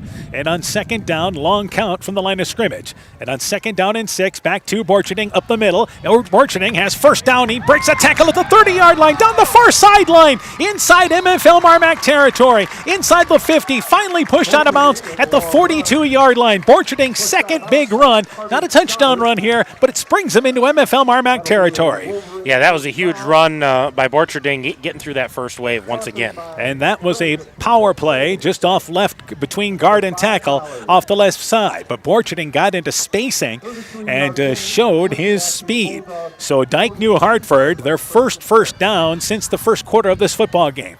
First down, 10 yards to go. They continue to operate out of I formation. And on first and 10, Meester here is going to go back to Borcherding, right side, and he gets a couple of yards to the 40-yard line, stacked up by Gordon. Blitz Benteen up the defensive middle as well. It's a pickup of 2. Second down and 8 yards to go. So Dike-New Hartford knows, hey, we're only down by 13. We want to establish the run, and they're set out to do that here this third quarter. Absolutely. Noah Borcherding hitting the line hard and picking up yards and moving the chains, and that's what Dike-New Hartford needs to establish. Second down, 8 yards to go. 2 receivers to the right at the 40-yard line inside Bulldog territory. Second half just underway. Bulldogs lead 20-7. And here's Meester. This time it's the fullback. Couple of yards, maybe for a yard ahead. It's the first carry for number 33, and that is once again for them, McCumber. And McCumber picks up to the 38-yard line, picks up 2. Third down, 6 yards to go, and that's just enough to try to keep the MFL MarMac defense honest. Yeah, little different look there just to keep those guys up front paying attention, because normally that fullback has been lead blocker. So it's third down, 6 yards to go. Interesting to see if we get to a fourth down situation, what Dike-New Hartford does. Kind of in no man's land right now, but they're more concerned about getting the first down. Field, third down, 6 yards to go. 2 receivers to the right, and they send lots in motion from right to left, and it's a toss play right side. Borcherding trying to get to the corner. He's hit, stood up at the line of scrimmage, and that's McElwain meeting him in the hole. Blitz Benteen took out the blocker. It allowed the linebacker McElwain to flow to the play. Maybe a yard, I'd say no gain. And it's 4th down and 6 yards to go for Dike-New Hartford. And it's decision time for the Wolverines here. Like you said, kind of in no man's land. Not close enough to kick the field goal. Maybe a little deep to punt it, but they might go for it here on 4th down. They have every sign here showing that they are going to go for it. 4th down, closer to 7 yards to go for Dike-New Hartford. At the 39-yard line, I formation, 2 receivers to the left. So 4th down, 7 yards to go. And on this play, Meester is going to fake the handoff and roll out to the left. Throws it in the flat. The ball is caught by McCombs. And McCumber, has first down. He slid out from the fullback spot. Ran a little flare to the left. Hit in stride by the quarterback, Meester. On 4th and 7, they pick up 9. 1st and 10 for Dike-New Hartford. Well, and I think the key there was hitting him in stride. He was able to just turn that upfield and get that first down. If he had to come back for that ball, that might not have been a first down. So Powell makes the tackle, but first down, 10 yards to go for Dike-New Hartford to the 31-yard line. A drive that is 3 minutes plus old to start the second half. Back to the I formation, 2 receivers to the right. Meester is going to toss it to, once again, Borcherding trying to get to the outside. He does to the corner, but tracked down from behind and fumbles the football, and the Bulldogs say they have it. The ball is fumbled. It was knocked away by number 27 in Radloff. No word yet from the official. They say the Bulldogs have the football. It is recovered by number 18. He's walking away from it. Carter Stoddard with the ball. And a stoppage there by MFL MarMac. They stripped the ball away from Borcherding, trying to get to the outside. The 4th Wolverine turnover. Well, and you can see Borcherding wanting a horse collar on that, but I think the guy had a hold of the ball and just pulled that out, pulled his momentum down, and fell right on it. Nice job by the Bulldogs. Another turnover that they got possession of. And that was a nice shaped-up drive for Dike-New Hartford. That was down inside the 35-yard line, but they turn it over. 2 receivers to the right, MFL MarMac with 8:42 to go in our third quarter, forcing a turnover there. Radloff gets credit with the forced fumble. First down, 10 yards to go. Powell is to the left of McGee, and they run the option, but this time it is well defensed. No chance for Blitz Benteen to bounce to the outside. Number 88 making the play there once again for Dike-New Hartford and Jack Haynes. And they may lose a yard or 2 on that, as that was closed down quickly. Yeah, nice job by the Wolverine defense there, sniffing that out, and right on top of Blitz Benteen as he tried to run that option down the line again. McGee checks out here for just a second. And he is the fullback, and second down, 12 yards to go. I don't know if he's got an equipment problem over there, but McGee just out for this play on second down, 12 yards to go. Yeah, a little different look here, just a single back in the backfield now. 2 receivers to the right. Blitz Benteen now goes back to pistol formation. He's got Powell to his right. Second down, 12 yards to go, and it's inside counterplay, run with number 27 in Radloff. Radloff brings it across the 30 to the 32-yard line. It was a slow developing play. Dike-New Hartford did not allow any big yardage there, only 3-yard pickup, and it's third down, 9 yards to go for MFL MarMac. And they've run that play a few times, tried to do the lead blocking there with Blitz Benteen after he hands it off, able to lead the way, but nice job by the Wolverines. First time they ran that tonight out of the pistol formation. Yeah, a little different formation, same play. All right, so it's third down, 9 yards to go for MFL MarMac after the Dike-New Hartford turnover. 2 receivers to the left. Hatt is to the near side, and Hansen is in the slot. Powell is to the left of McGee in the backfield. Third down, 9 yards to go. Blitz Benteen to throw the football. Rolling out left. He's got time. Flushed out of the pocket. Throws it on the run. It's a sidearm pass, and it's intercepted. Deflected up in the air, and intercepted by Dike-New Hartford inside the 35-yard line. He was looking for McElwain, threw it into a ton of traffic, and the ball was deflected in the air. It's intercepted by Jake Reichs, who returns it from the 40 inside the 35-yard line. Second Bulldog turnover, and Dike-New Hartford catches a break. Well, and you can see Blitz Benteen trying to stretch that play out and find some time, carry it out, and try to force that ball a little bit. The tipped ball, put it up in the air, and able to run underneath that. And now, to add insult to injury, a personal foul after the play. They tackled Reichs and continue to tackle him out of bounds in front of the Dike-New Hartford bench, so that is going to be a 15-yard penalty at the end of this play and move Dike-New Hartford down to the 20-yard line. So they start this drive in the 20-yard line of MFL MarMac. The Bulldogs, who had great field position much of the first half, now Dike-New Hartford in great shape starting in the red zone. Yeah, and this is the turnover that they want to capitalize on. You know, they've got it deep into Bulldog territory. They got to put a score up on the board. Defense of the MFL MarMac has to step it up right here. 7:08 left in the third. First down, 10 yards to go for Dike-New Hartford. They operate from the right hash mark, still in the I formation. And on 1st and 10, Meester here runs it with Borcherding, left side. Borcherding hit at the line of scrimmage, maybe 2 yards ahead. He was hit in the hole by number 55 in Austin Schaller. Schaller, the junior, and makes the play, and down to the 18-yard line, it's a pickup of 2 on first down. Yeah, and that was actually Walston that time. They gave it to the upback. Micah Walston carried it there. Some positive yardage there for him this time, a couple of yards. 2-yard pickup, second down, 8 yards to go. The officials stopped play for just a moment. We had a player that had to check out with an equipment issue for Dike-New Hartford.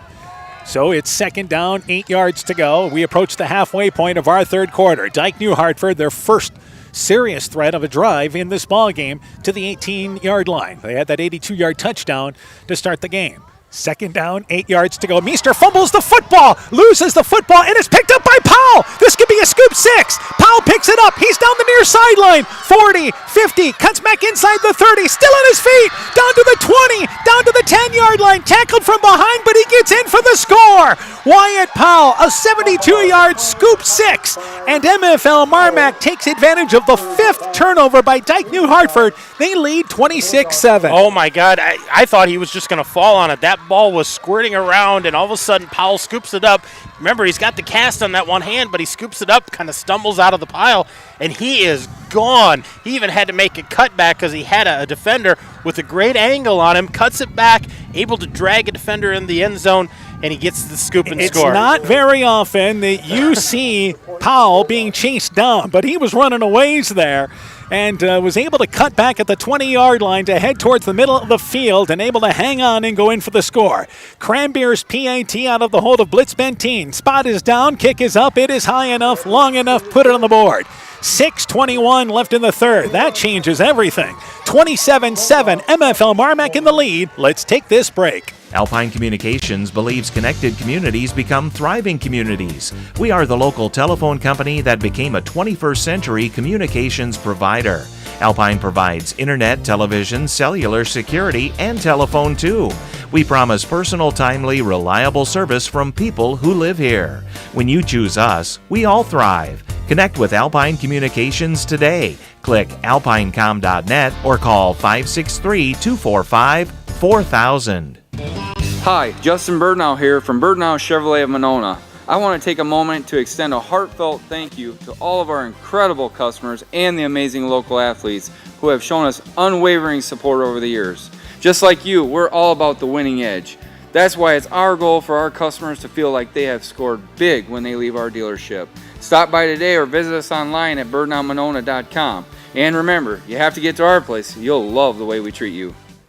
6:21 to go in our third quarter. 72-yard fumble return by Wyatt Powell. And the PAT by Cranbeer makes it 27-7. MFL MarMac in the lead. And it just looked like on the exchange from Meester, he never came away from the center with the ball cleanly. Yeah, he never had that ball clean, and there was no momentum for him to get back in there, and the ball kept squirting out. So Cranbeer to launch it away from the 40-yard line, and he has boomed it, and that ball is going to go into the end zone for yet another touchback. That is the third touchback in a row by Cranbeer. And Dike-New Hartford, which had the ball down at the 18-yard line, looking at first down and 10 yards to go.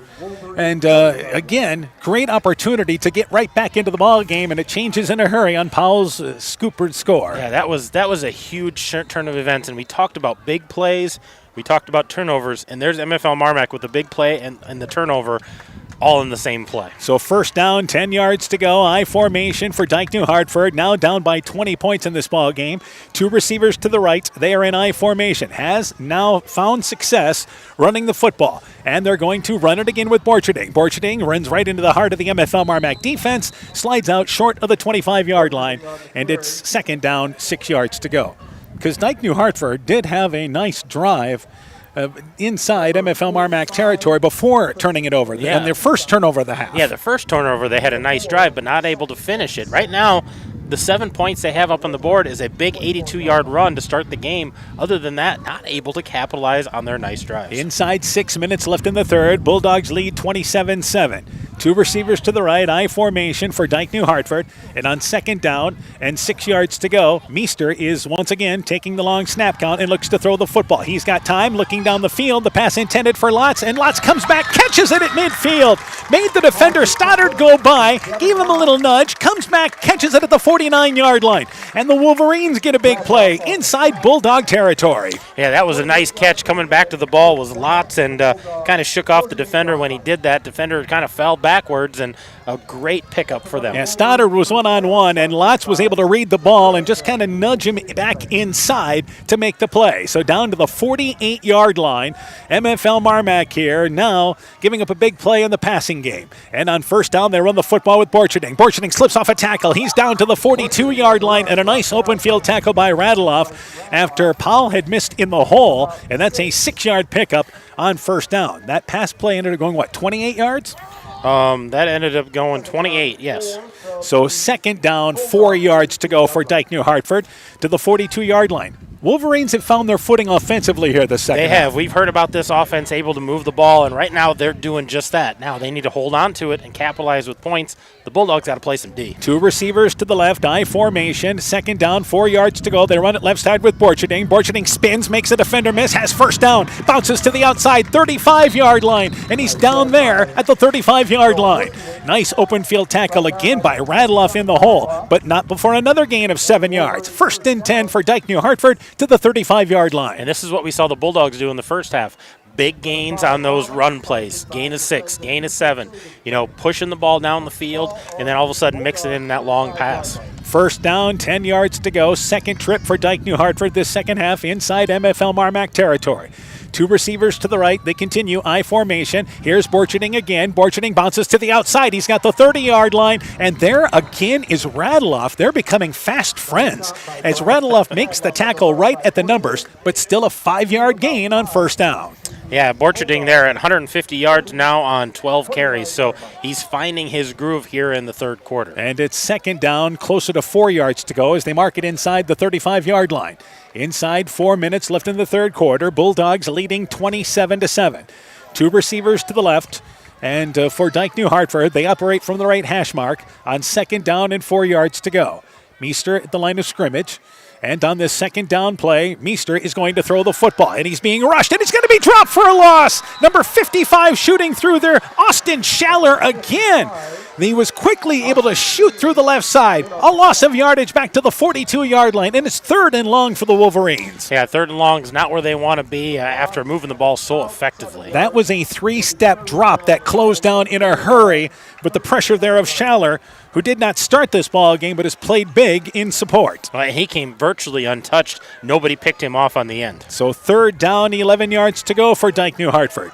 2 receivers to the right, 3rd and 11, and they're going to run the football with Borcherding. Gets to the outside, inside the 35-yard line. He'll be short of the 30, needed 11, picks up closer to 5 as he's tackled there by Hatt in run support. It brings up a 4th down for Dike-New Hartford. It is 4th down, 7 yards to go, and they went for it in a similar situation earlier in this quarter. You figure they'll go for it again. Yeah, they need points right now. The third quarter's ticking away pretty fast. They're going to try to pick this up.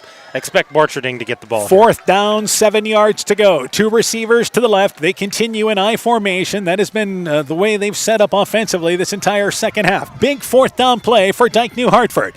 On 4th and 7, Meester is going to throw the football. Rolling out to the left, steps up, throws it. He's looking one-on-one for Lotz in the end zone. Lotz dives for it. No good as he could not come down with it near the front pylon off the left side. Hatt in on the coverage. Radiloff down in that area as well. 4th and 7, they went for the 6, and they come up empty. Bulldogs stop them on downs. Kind of surprised those last 2 plays. Borcherding not on the field to play there, so they've been giving the ball to Wallstrom. And here's a bad sign for the Bulldogs. Powell's down for the Bulldogs. And it looks to me like Powell just may be dealing with a cramping issue. So that's the positive part. He's down, but it looks to me like it's a cramping issue. And give some props. I know it's week number 6. You don't expect to see cramping issues, but Powell moments ago had to go 72 yards on a fumble. He did. He probably didn't get a chance for a lot of water because he was right back out there on D. So after the fourth down incompletion, MFL MarMac will take over. First down, 10 yards to go at their own 31-yard line, leading by a score of 27-7. Couple of scores to pass along. At the end of 3, it is Riceville leading Central 65-0. And also at the end of the third, well, actually this is still in the third quarter. It is 38-7. Edco leading Springville. So Edco seems to be on their way. Powell able to get up and walk on over to the sideline. That's a good sign for MFL MarMac. Able to stretch him out and get him back out there. Well, and we're starting to look at postseason, Dan, and, Edco trying to stay alive for the playoffs, try to get seeding there, so that'll be a big win for them.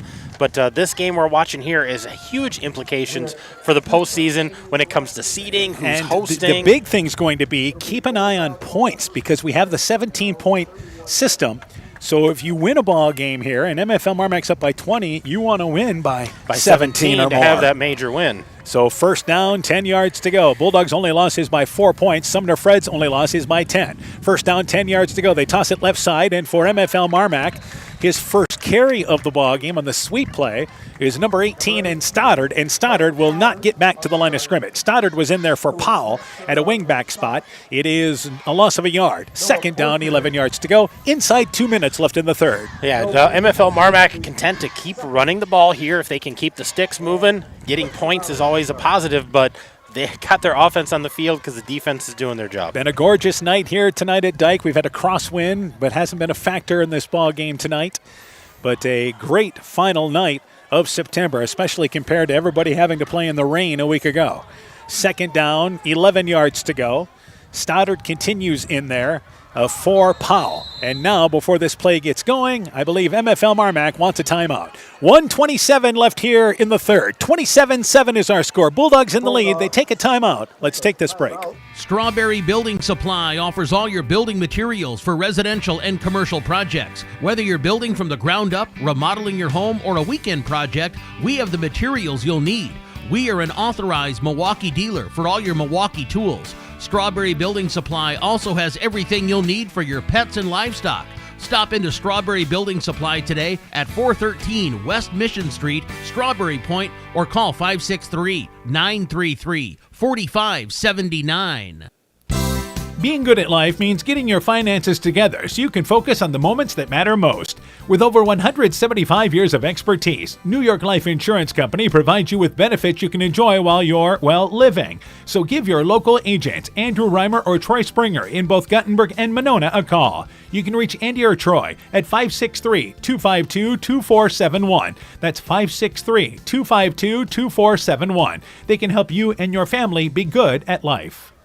Second down, closer to 11 yards to go for MFL MarMac after the timeout. Their first time out of the half, they run it with McGeough, and that was a great lead play by Stoddard to block. Brings it across the 35-yard line, middle of the field, out to the 36-yard line, picks up 5, and it's third down and 5 yards to go for the Bulldogs, and they have yet to get inside Dike-New Hartford territory this third quarter. As much as MFL MarMac had the ball in the second quarter, Dike-New Hartford's had it here in the third.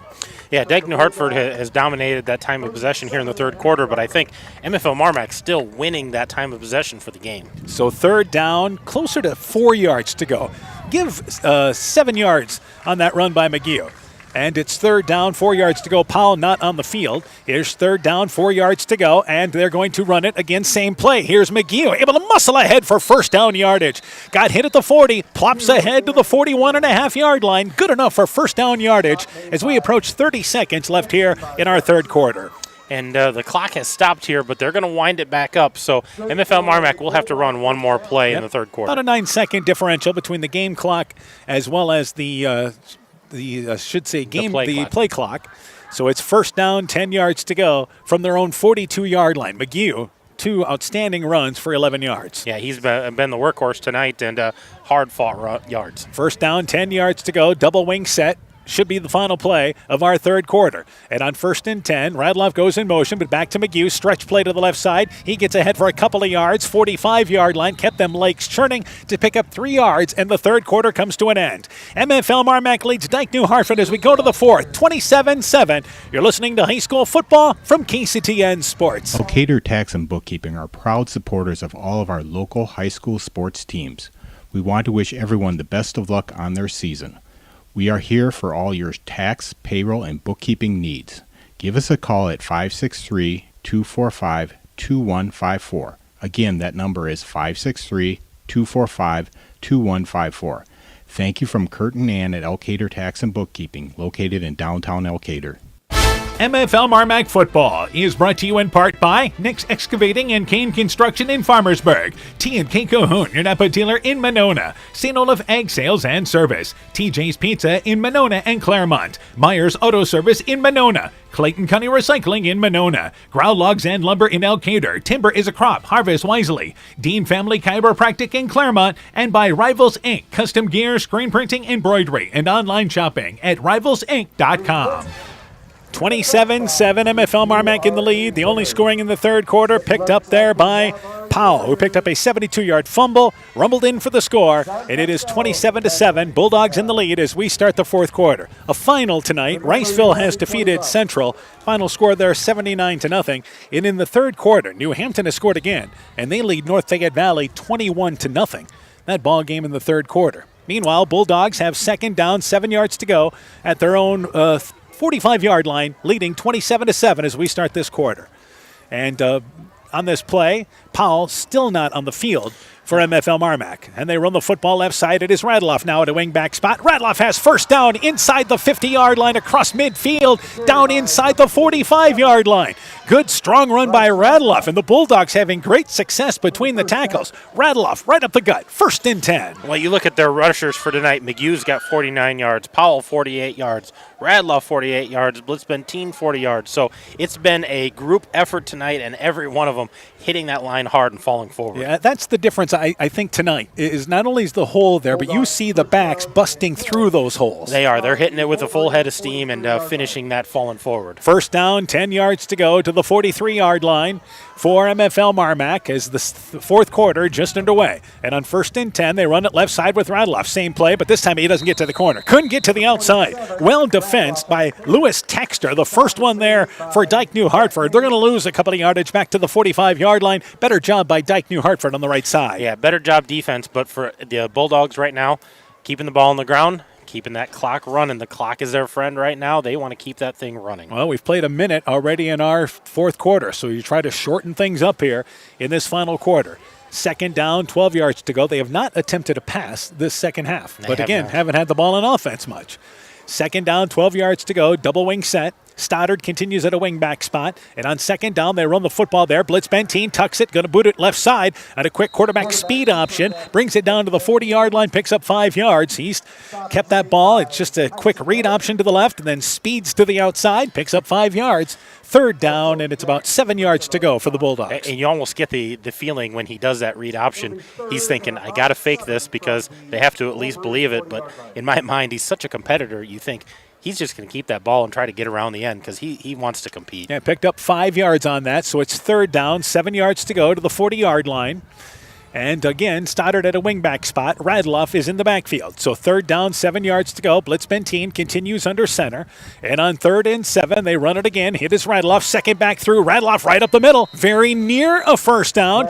Inside the 35-yard line. He'll be about a yard short of first down. But Radloff, a positive gain there up the middle. 4th and short for the Bulldogs. Yeah, a little different look for Radloff. More of a power set and instead of that finesse, quickness to the outside. And Bulldogs aren't hesitating. They're going to go for this. Yeah, and I think in this situation, you're at the 34-yard line. It's 4th down. It's a solid yard to go. But you really don't gain much by punting the football here. Keep the chains moving if you can. 4th down in the yard. Blitzbentine, quarterback sneak. They push the pile ahead from behind, and he breaks through there. Goes inside the 30, down to the 25-yard line. It's a rugby scrum down to the 24-yard line, and a 10-yard gain on a quarterback sneak up the gut. 1st and 10 for MFL MarMac. Not too often you see that, a quarterback sneak, and he goes for 10 yards. And it was a quick hut and a quick snap up the middle, and Blitzbentine with a good run. There is a Bulldog down, and this is a cramping issue as well for an MFL MarMac player. Not for sure who that is down. It is number 69, I believe, down for MFL MarMac, and that is going to be Avery Thornton. So Thornton, a junior, just needing to stretch out. As a matter of fact, it didn't take long. By the time the trainer got out there, they put the leg up in the air, and he hopped back up and headed to the sideline. We've said this a lot tonight, but we can't emphasize it enough. It was a gorgeous day for the last day of September, and it was pretty warm out. So if these guys were in the heat and sweating a little bit and not putting the water back in, this is about the time you'd expect those cramps to start showing up. Another score to pass along. North Lynn leads Clayton Ridge at the end of 3, 35-0. So MFL MarMac, after the injury and a quick timeout taken there, has first down, 10 yards to go to the 24-yard line. Our officials decided to give everybody a water break there. There was no timeout taken on the field. Yeah, no team took a timeout there, so Dike-New Hartford still has 3, MFL MarMac with 2. And we're again 3 minutes into our fourth quarter. First down, 10 yards to go. Bulldogs lead 27-7. In the backfield, Radloff along with McGee. Blitz Benteen is going to run it left side with Radloff, and again it's up the middle. He speeds inside the 20-yard line, very near a first down again to the 15. Boy, Radloff just busting through the hole in the middle. Borcherding makes the stop, but a 9-yard gain up front. Well, and the Wolverines are doing a nice job of finishing tackles, but when the Bulldogs hit that line with a full head of steam, they're through that A gap, they're into the B gaps, and falling forward on this. So you're gaining 7, 8, 9 yards a carry. That's just hard to stop. So second down and short, a 9-yard gain. MFL MarMac leading 27-7. Clock is on their side, looking to put this game out of reach right now. Receiver to the right in Hansen. On second down, 1 yard to go. And Stoddard continues at a wingback spot. On second down and 1, right back to Radloff. This time it's around left side, right up the middle. First down, Radloff breaks a tackle, down to the 5-yard line, trying to get in. He stopped at the 2. Again, another quick burst through the middle. Busts his way down. It's first and goal to the 3-yard line for the Bulldogs. Yeah, 12-yard gain there by Radloff, and he looked like he might have been wrapped up after about 5 yards. And all of a sudden he squirted out there, and he was looking to get it in the end zone. Bulldogs knocking on the door now with 3 yards to go. So it's first and goal to the 3-yard line. Much of this drive has been done with Radloff. It has, and he's been quick. He's been between the tackles. One time he bounced it to the outside, but great gains every touch. First down and goal. Receiver to the right. This time it's Hatt. In the backfield now, you've got more of a 2-back set with Radloff to the right of McGee. And here's the same play. Radloff around left side, but does not get to the corner this time. Dike-New Hartford stacks him up for a loss of yardage back at the 4-yard line. Didn't get through. Outstanding job by the Wolverines that time. Off the right side, number 18 was the one that led the charge there, and Michael Walston. It's a loss of a yard. Second down and goal, back to closer to the 4-yard line. Yeah, a lot of pressure on that Dike-New Hartford defense right here because MFL MarMac puts another score up. You're down 4 scores, and you're under 7 minutes to play. 20-7. MFL MarMac was in the lead, and Dike-New Hartford driving inside the 20-yard line, and they fumbled the football away. Powell with a 72-yard fumble return in the third quarter. The Bulldogs have been in control since. Second down and goal. Back at the 3-yard line is where they spot it. Blitz Benteen on second down and goal. They run it with McGee. McGee off right side. Stood up at the 2-yard line. Does not lean ahead. Cannot get forward progress going. Maybe to the 1. And it's third and goal for MFL MarMac. And the clock continues to tick down here on third and goal. And I think that's the bigger issue here is MFL MarMac probably going to punch this in. Third and goal on the 1. But the clock is running, and the Wolverines are looking at it going, we're running out of time. Another score to pass along. Edco leads at the end of 3, leads 36-14 over Springville. Meanwhile, Bulldogs lead 27-7. Here's third and goal from the 1-yard line. Blitz Benteen. Let's see if the quarterback sneak it here on 3rd and 1. Blitz Benteen under center, and on third down and goal, they send it back in motion, and they give it right side. It is Radloff. Radloff shakes a defender, reaches across the goal line, and he's in for the score. Touchdown, got it.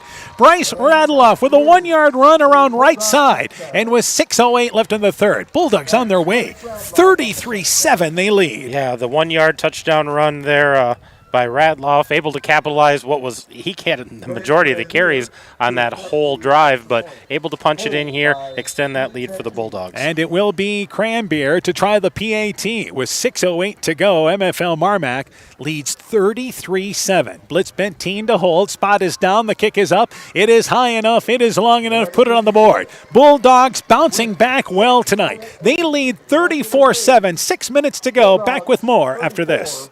Epic Wear. Get personalized clothing for your school, your team, family, friends, business, or any event. Epic Wear has a huge range of customizable apparel, trophies, and awards, and they offer free design help or design your own apparel at getepicwear.com.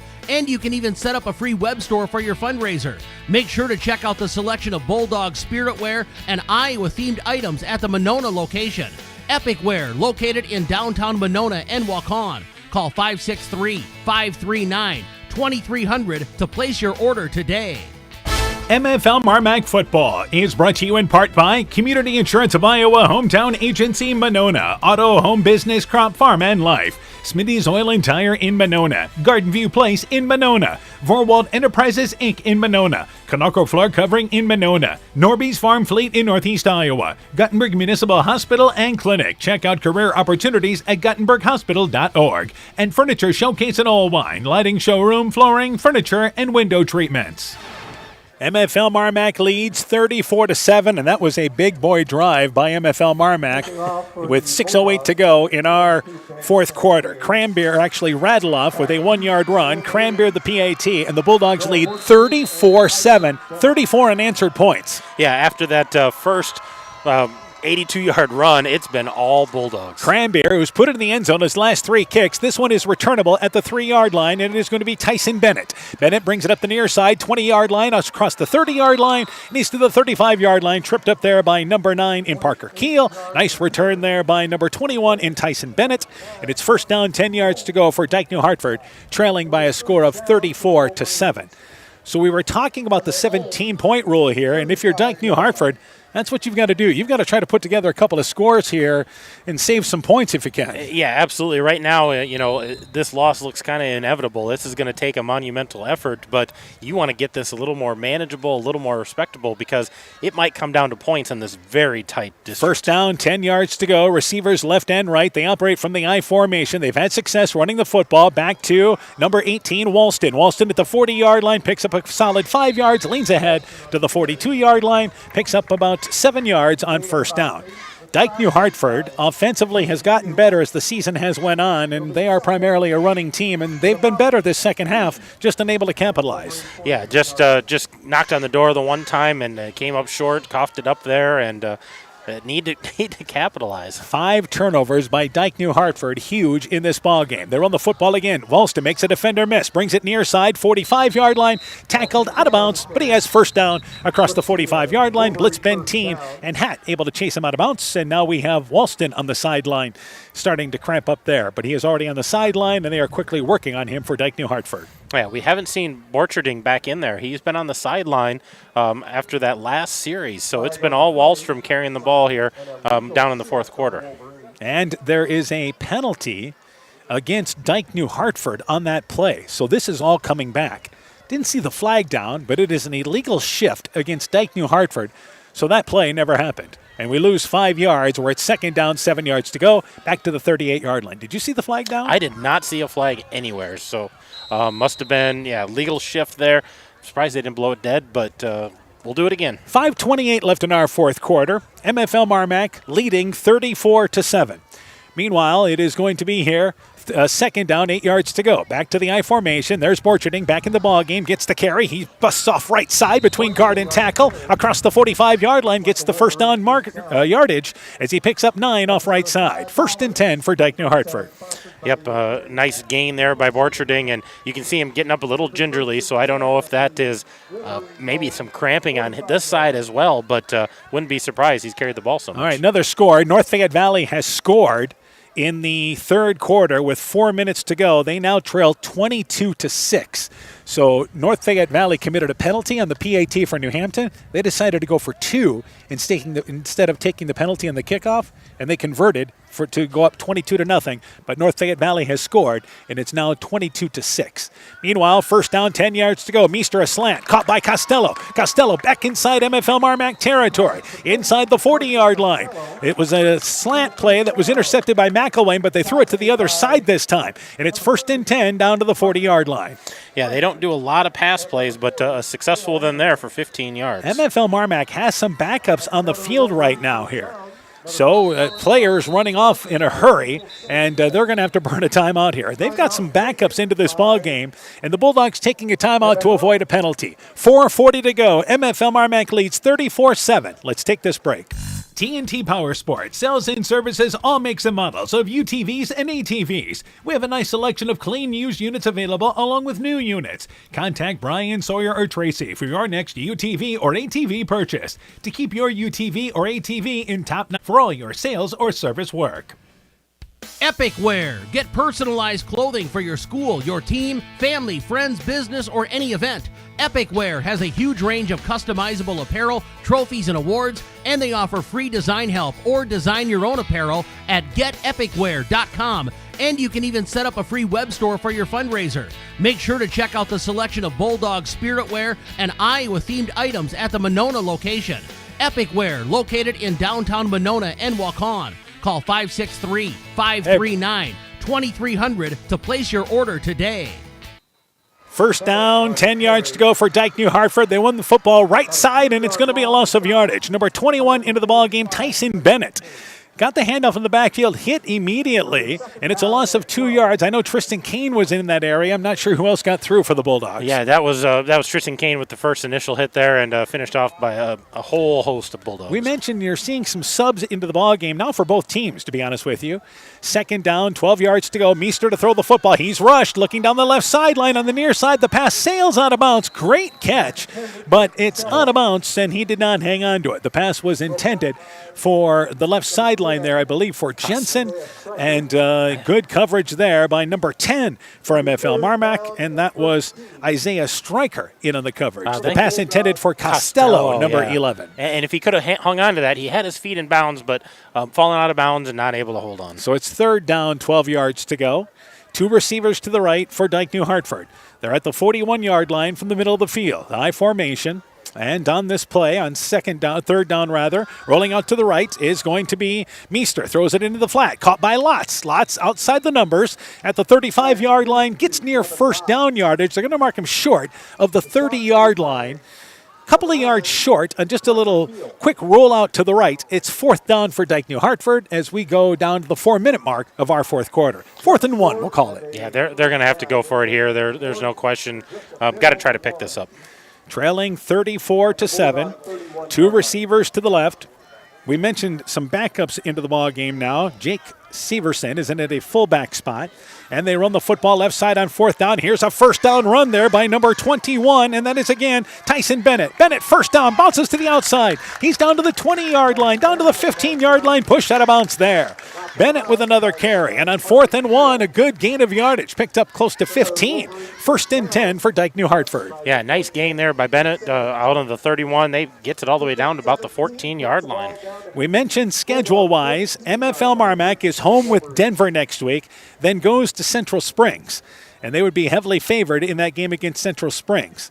First down, 10 yards to go for Dike-New Hartford in the I formation, and they're going to throw the football. Meester slant play. It's deflected at the line of scrimmage. Incomplete. Bulldog got a paw up in there. May have been number 55, Schaller again.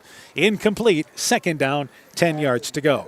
Dike-New Hartford has Applington Parkersburg yet, and they'll be favored in that ball game. But then they close with Denver in week number 8. Yeah, that could be a couple of big ball games. We'll know a lot after next week when MFL plays Denver. So second down, 10 yards to go. 3:49 to go here in our fourth quarter. I formation, and Meester rolling out to the right, looks to throw the football again. Looking into the flat, he's covered, now hit, throws it up for grabs into the end zone, and the pass overshot incomplete in the far right corner of the end zone. Lotz was in the right flat, initially covered. Good job by the Bulldogs there. They got pressure on Meester, had to dump it long, and it's incomplete. It'll be 3rd and 10 for Dike-New Hartford. And Dike-New Hartford throwing the ball a lot here, not in their wheelhouse. They can throw the ball. They've had some success this year, but they'd rather be on the ground. Under 4 minutes to play here, trying to punch one in here, make this score a little closer. So third down, 10 yards to go. Still at the 14-yard line. Two receivers to the right for Dike-New Hartford. Wolverines trailing by 27 here in the fourth. And Meester is going to toss it right side to Bennett. Bennett trying to get to the corner, cuts back inside the 10-yard line, able to lean ahead to the 8-yard line. Sweet play to the right side, picks up 8 yards. Fourth down, 2 yards to go. Clock continues to pick up with 3.5 and counting in the fourth quarter. Yeah, Tyson Bennett, junior out there for the Wolverines. A nice gain there of about 7 yards. So 4th and 3 here, it looks like, for the Wolverines. And bringing the play from the sideline is number 6, Tyler Bakken. Fourth down at the 7-yard line. They can get inside the 4 for first down. I formation, so fourth down for Dike-New Hartford, and they go from the I formation once again. Meester on fourth down, rolling out to the left, looking to throw the football, throws it in the ball, deflected, coming back and catching it is Costello. Costello in the goal line, catches it, touchdown, got it. The ball actually deflected, and Costello able to dive to the goal line from the end zone, hangs on to it, and they convert on fourth down and 3 from the 7-yard line, and the Wolverines finish off the drive back within 34-13. Yeah, just a tipped ball and a nice job by Costello coming back to it, the junior knowing what he needs to do, come back to get that ball and able to catch it right past the goal line, gets a score there for the Wolverines. And now they will try for the PAT, and this is a new kicker for them. It will be Walker Weidman. He will be a senior that will get the PAT attempt. So the spot is down. Weidman's kick, it is up, it is high enough, long enough, put it on the board. 2:58 to go. MFL MarMac 34, Dike-New Hartford 14. Let's take this break. It's September, and Scooters Coffee in Manchester has a deal for you. During the entire month of September, enjoy a brewed coffee in any size for free on them. Scooters Coffee offers a variety of coffees, smoothies, blenders, and breakfast food products served all day long. Download the Scooters Coffee app to order, pay, and earn rewards. Scooters Coffee in Manchester, open Monday through Saturday 5:30 a.m. till 8 p.m. and Sunday 6 a.m. till 8 p.m. Broadband is more important and versatile than ever, and you no longer need a home phone to utilize Neat's fiber broadband service. Freedom plans are now available to all subscribers on Neat's fiber network in and around Farmersburg, Luena, Monona, Postville, and St. Olaf. With speeds up to 250 meg, Neat's managed Wi-Fi is also included at no additional cost. Call today for more information on Neat's new Freedom plans and enjoy reliable, super-fast broadband internet service from Neat. Call us at 539-2122 today to discuss which Freedom plan is best for you. Neat, connecting you now. The touchdown catch there by, once again, number 11, Costello. It is Meester hooking up with Costello on a 7-yard pass on fourth down. Weidman's PAT makes it 34-14. And Weidman to launch it away from the 40-yard line. As once again, it is the Bulldogs leading by 20 inside 3 minutes to go. Weidman with a good kick. They got a couple of kickers. That goes over the head of number 3 back there to receive in Christofferson. Over his head, it's touchback. And MFL MarMac takes over first down, 10 yards to go at the 20-yard line. All right, so it's a 20-point lead for MFL MarMac. So I think the Bulldogs will want to win this by 20 because we mentioned you get up to 17 points. If you win by 17, you get 17. You win by 20, you get 17 points. You win by 14, you get 14. But every point is seemingly going to matter in this district as things play out. Yeah, and we don't have a score of the Sumner, Fredericksburg, and Denver game tonight, but either way, that game next week with MFL MarMac is for a chance to either share or win the district pending that Week 8 game. First down, 10 yards to go. McGuke leaves the field, and MFL MarMac for the second time tonight has too many men in the huddle. Powell has been out since early part of this quarter, and this makes sense. I mean, you're up. We mentioned there's some different players into the ball game. Number 40, Cale Anderson, is into the ball game for MFL MarMac. But their job here, let's get a first down and let's get out of here, huh? Well, and Blitz Benteen is also on the sideline, which is a smart move. So some of those guys that have played a lot on the sideline and some second stringers in there, still got to get a drive here. Elias Hatt is your new quarterback for MFL MarMac. First down, 15 yards to go. Stoddard goes in motion, and they run the football up the middle and to pick up a couple of yards. Not sure who got it there, but then maybe back to the line of scrimmage. That's about it, to the 15-yard line. So we'll figure out who that was for MFL MarMac. And in on the carry, Tristan Kane. Now that's going to kill Kane's average on the season. He has 3 rushes for 86 yards this year. That's just going to kill his average. He's going to be a fourth of what he was. Yep. So averaging close to 30 yards a carry, it'll be down to now about 22. So second down, 15 yards to go. There was no gain. In the backfield is Kane, and Hatt runs the football again right side, and Kane, nothing, and he'll maybe lose a yard. Back inside, closer to the 10-yard line. Dike-New Hartford has some subs in as well as we go inside 2 minutes left in our fourth quarter.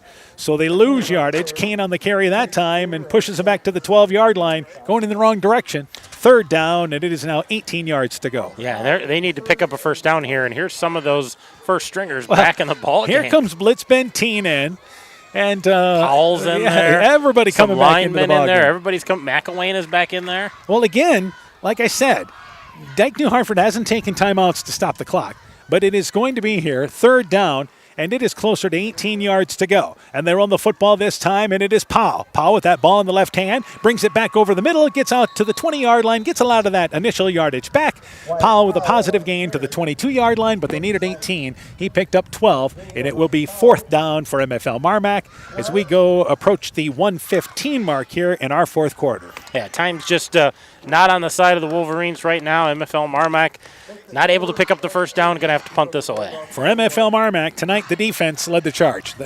Don't get me wrong, they've been good offensively, but they have had a hand in forcing 5 turnovers in this football game. And their defense has been there all year long. I think the offense was solid for them tonight, but man, that defense really stepped up, forcing some of those turnovers, and then the offense able to convert. MFL MarMac will let the play clock wind down, and then they'll take a timeout with 49 seconds to go. So a timeout, MFL MarMac. We'll be back with the finish. Bulldogs lead 34-14. Let's take this break. At American Family Insurance, protecting farms is at the heart of what we do. After all, it's where we got our start, more than 90 years ago. We understand it's more than a farm, it's your life. And that's why we offer customizable policies that protect what you've worked for. Let's build the policy your farm deserves. Contact Julie Depke, agent, at 563-245-2366 today. American Family Mutual Insurance Company, SI, and its operating company, 6000 American Parkway, Madison, Wisconsin. People's State Bank is locally owned and locally managed with 20 convenient locations in southwest Wisconsin and northeast Iowa. If you're looking for a place where you're more than just a number, but still have access to convenient technology, we're it. As a community bank, we're proud to support many of the local charities, county fairs, community events, and more. When you become part of People's State Bank, you can be confident that you're standing with a good cause. People's State Bank, community-minded, just like you. Member FDIC and equal housing lender. Well, we just missed the punt. Christofferson launches it away from inside his own 10-yard line, kicks it to the 45-yard line. Costello calls for a fair catch, falls down, makes the play at the 43-yard line. First down, 10 yards to go. We have a final. Sumner Fred has defeated Denver tonight by a final score of 19-7. So the Cougars have set themselves up now to be in control of the district race. Yeah, they have Applington, Parkersburg, and Central Springs still to play. They will be favored in those games, so they're in control of this district at this point. So first down, 10 yards to go for Dike-New Hartford at their own 42-yard line. 40 seconds to go. Meester to throw the football. He's being blitzed. Steps up. Throws it down the sideline one-on-one, and the ball is caught by Letts going up for it there, and he's able to bring it down despite the fact he's draped by Christofferson on the far sideline down to the 20-yard line. First down, 10 yards to go, and Dike-New Hartford takes a timeout. You understand the Wolverines are playing for points here because a touchdown brings them back within 14, maybe 13.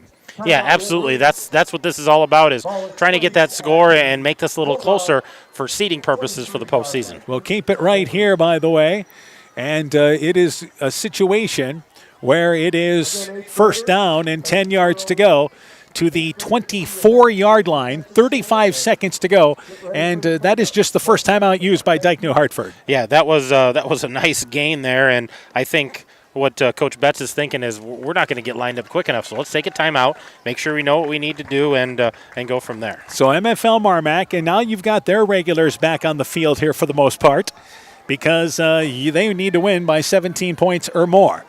But MFL MarMac will face a must-win game against Denver next week, and then they finish with Central Springs as they will try to play for maybe a 2 seed for at least a home playoff game. Yeah, they're trying to get that at least first round home playoff game, maybe 2, depending on how it shakes out. But yeah, playing for second right now, Sumner Fred in control of things. First down, 10 yards to go. 2 receivers to the right, 2 to the left. I love this. We've got number 54 as a blocking back in there in Cooper Steffen for Dike-New Hartford. Back to Meester. Meester to throw the football. Right side the pass, overshot on a wheel route out of the backfield, looking for Woolston. He's overshot on the far sideline, incomplete. It's second down, 10 yards to go. So MFL MarMac leading 34-14. We mentioned Denver and Sumner Fred. Sumner Fred winning that ball game 19-7. So Sumner Fred, their lone loss to Dike-New Hartford. They win by 12, but remember, they've got a tiebreaker should MFL MarMac and Sumner Fred end up tied. Points aren't going to make a difference. Sumner Fred's got the tiebreaker. Sumner Fred's got the tiebreaker. That's the first level there of a tiebreaker. Second down, 10 yards to go for Dike-New Hartford. Meester to throw the football again, steps up, and now he's going to be dropped for a loss. There's a flag down. He's dropped for a loss outside the 30-yard line, and that was Powell bringing him down for a loss of yardage. Not sure if they got part of the face mask there, but it's a loss of yardage back to the 30-yard line.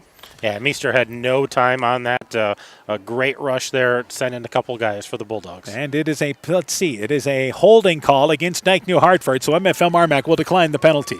That's a good thing for MFL MarMac. They were able to get through there. It's a loss of yardage back to the 30-yard line, so it's third down, and now 16 yards to go, and Dike-New Hartford takes another time out. Can't take them home with you. So they take another time out here, and they want to be sure what they're doing on this third down play. Well, and that sack keeps the clock going. Now that they, looked at the penalty, it was a run play. He got sacked, so that clock's going to start up. They want to make sure they have time to run a couple of plays. All right, so on the other side for Dike-New Hartford, this would be their first loss in the district. And they have Applington Parkersburg coming up, which is a rival game, but they'll be favored. And then they have Denver. So that's a game that could be for a 3-4 spot maybe, or maybe the 2-3, depending what happens with MFL MarMac in Denver next week. Well, they have a lot to play for. All these teams. We said this is a loaded district. There's a lot of good teams in here, and then they're gonna duke it out. And hopefully, when they get the seeding, they find themselves in a favorable place. Yeah, these teams are going to make some noise in the postseason. By the way, North Fayette Valley has scored again late in the third quarter. Got the conversion back within 22-14 as that ball game is entering the fourth quarter. So third down, 17 yards to go. Still 28 seconds to go here, and a long night from Dike-New Hartford. Two receivers to the right, two to the left. Meester continues to run out of pistol formation on third down and 17 yards to go. Here's the snap back. Meester again has time, now steps up. He's going to be dropped for another loss. There's Tristan Kane greeting with open arms. Back at the 35-yard line, they lose another 5 yards. It's fourth down and 22 yards to go. We go inside 15 seconds to go, and I believe that Dike-New Hartford will let this clock wind down after that loss of yardage. And sure enough, they will. MFL MarMac, their defense forces 5 turnovers. And the Bulldogs, what a bounce-back performance tonight at Dike.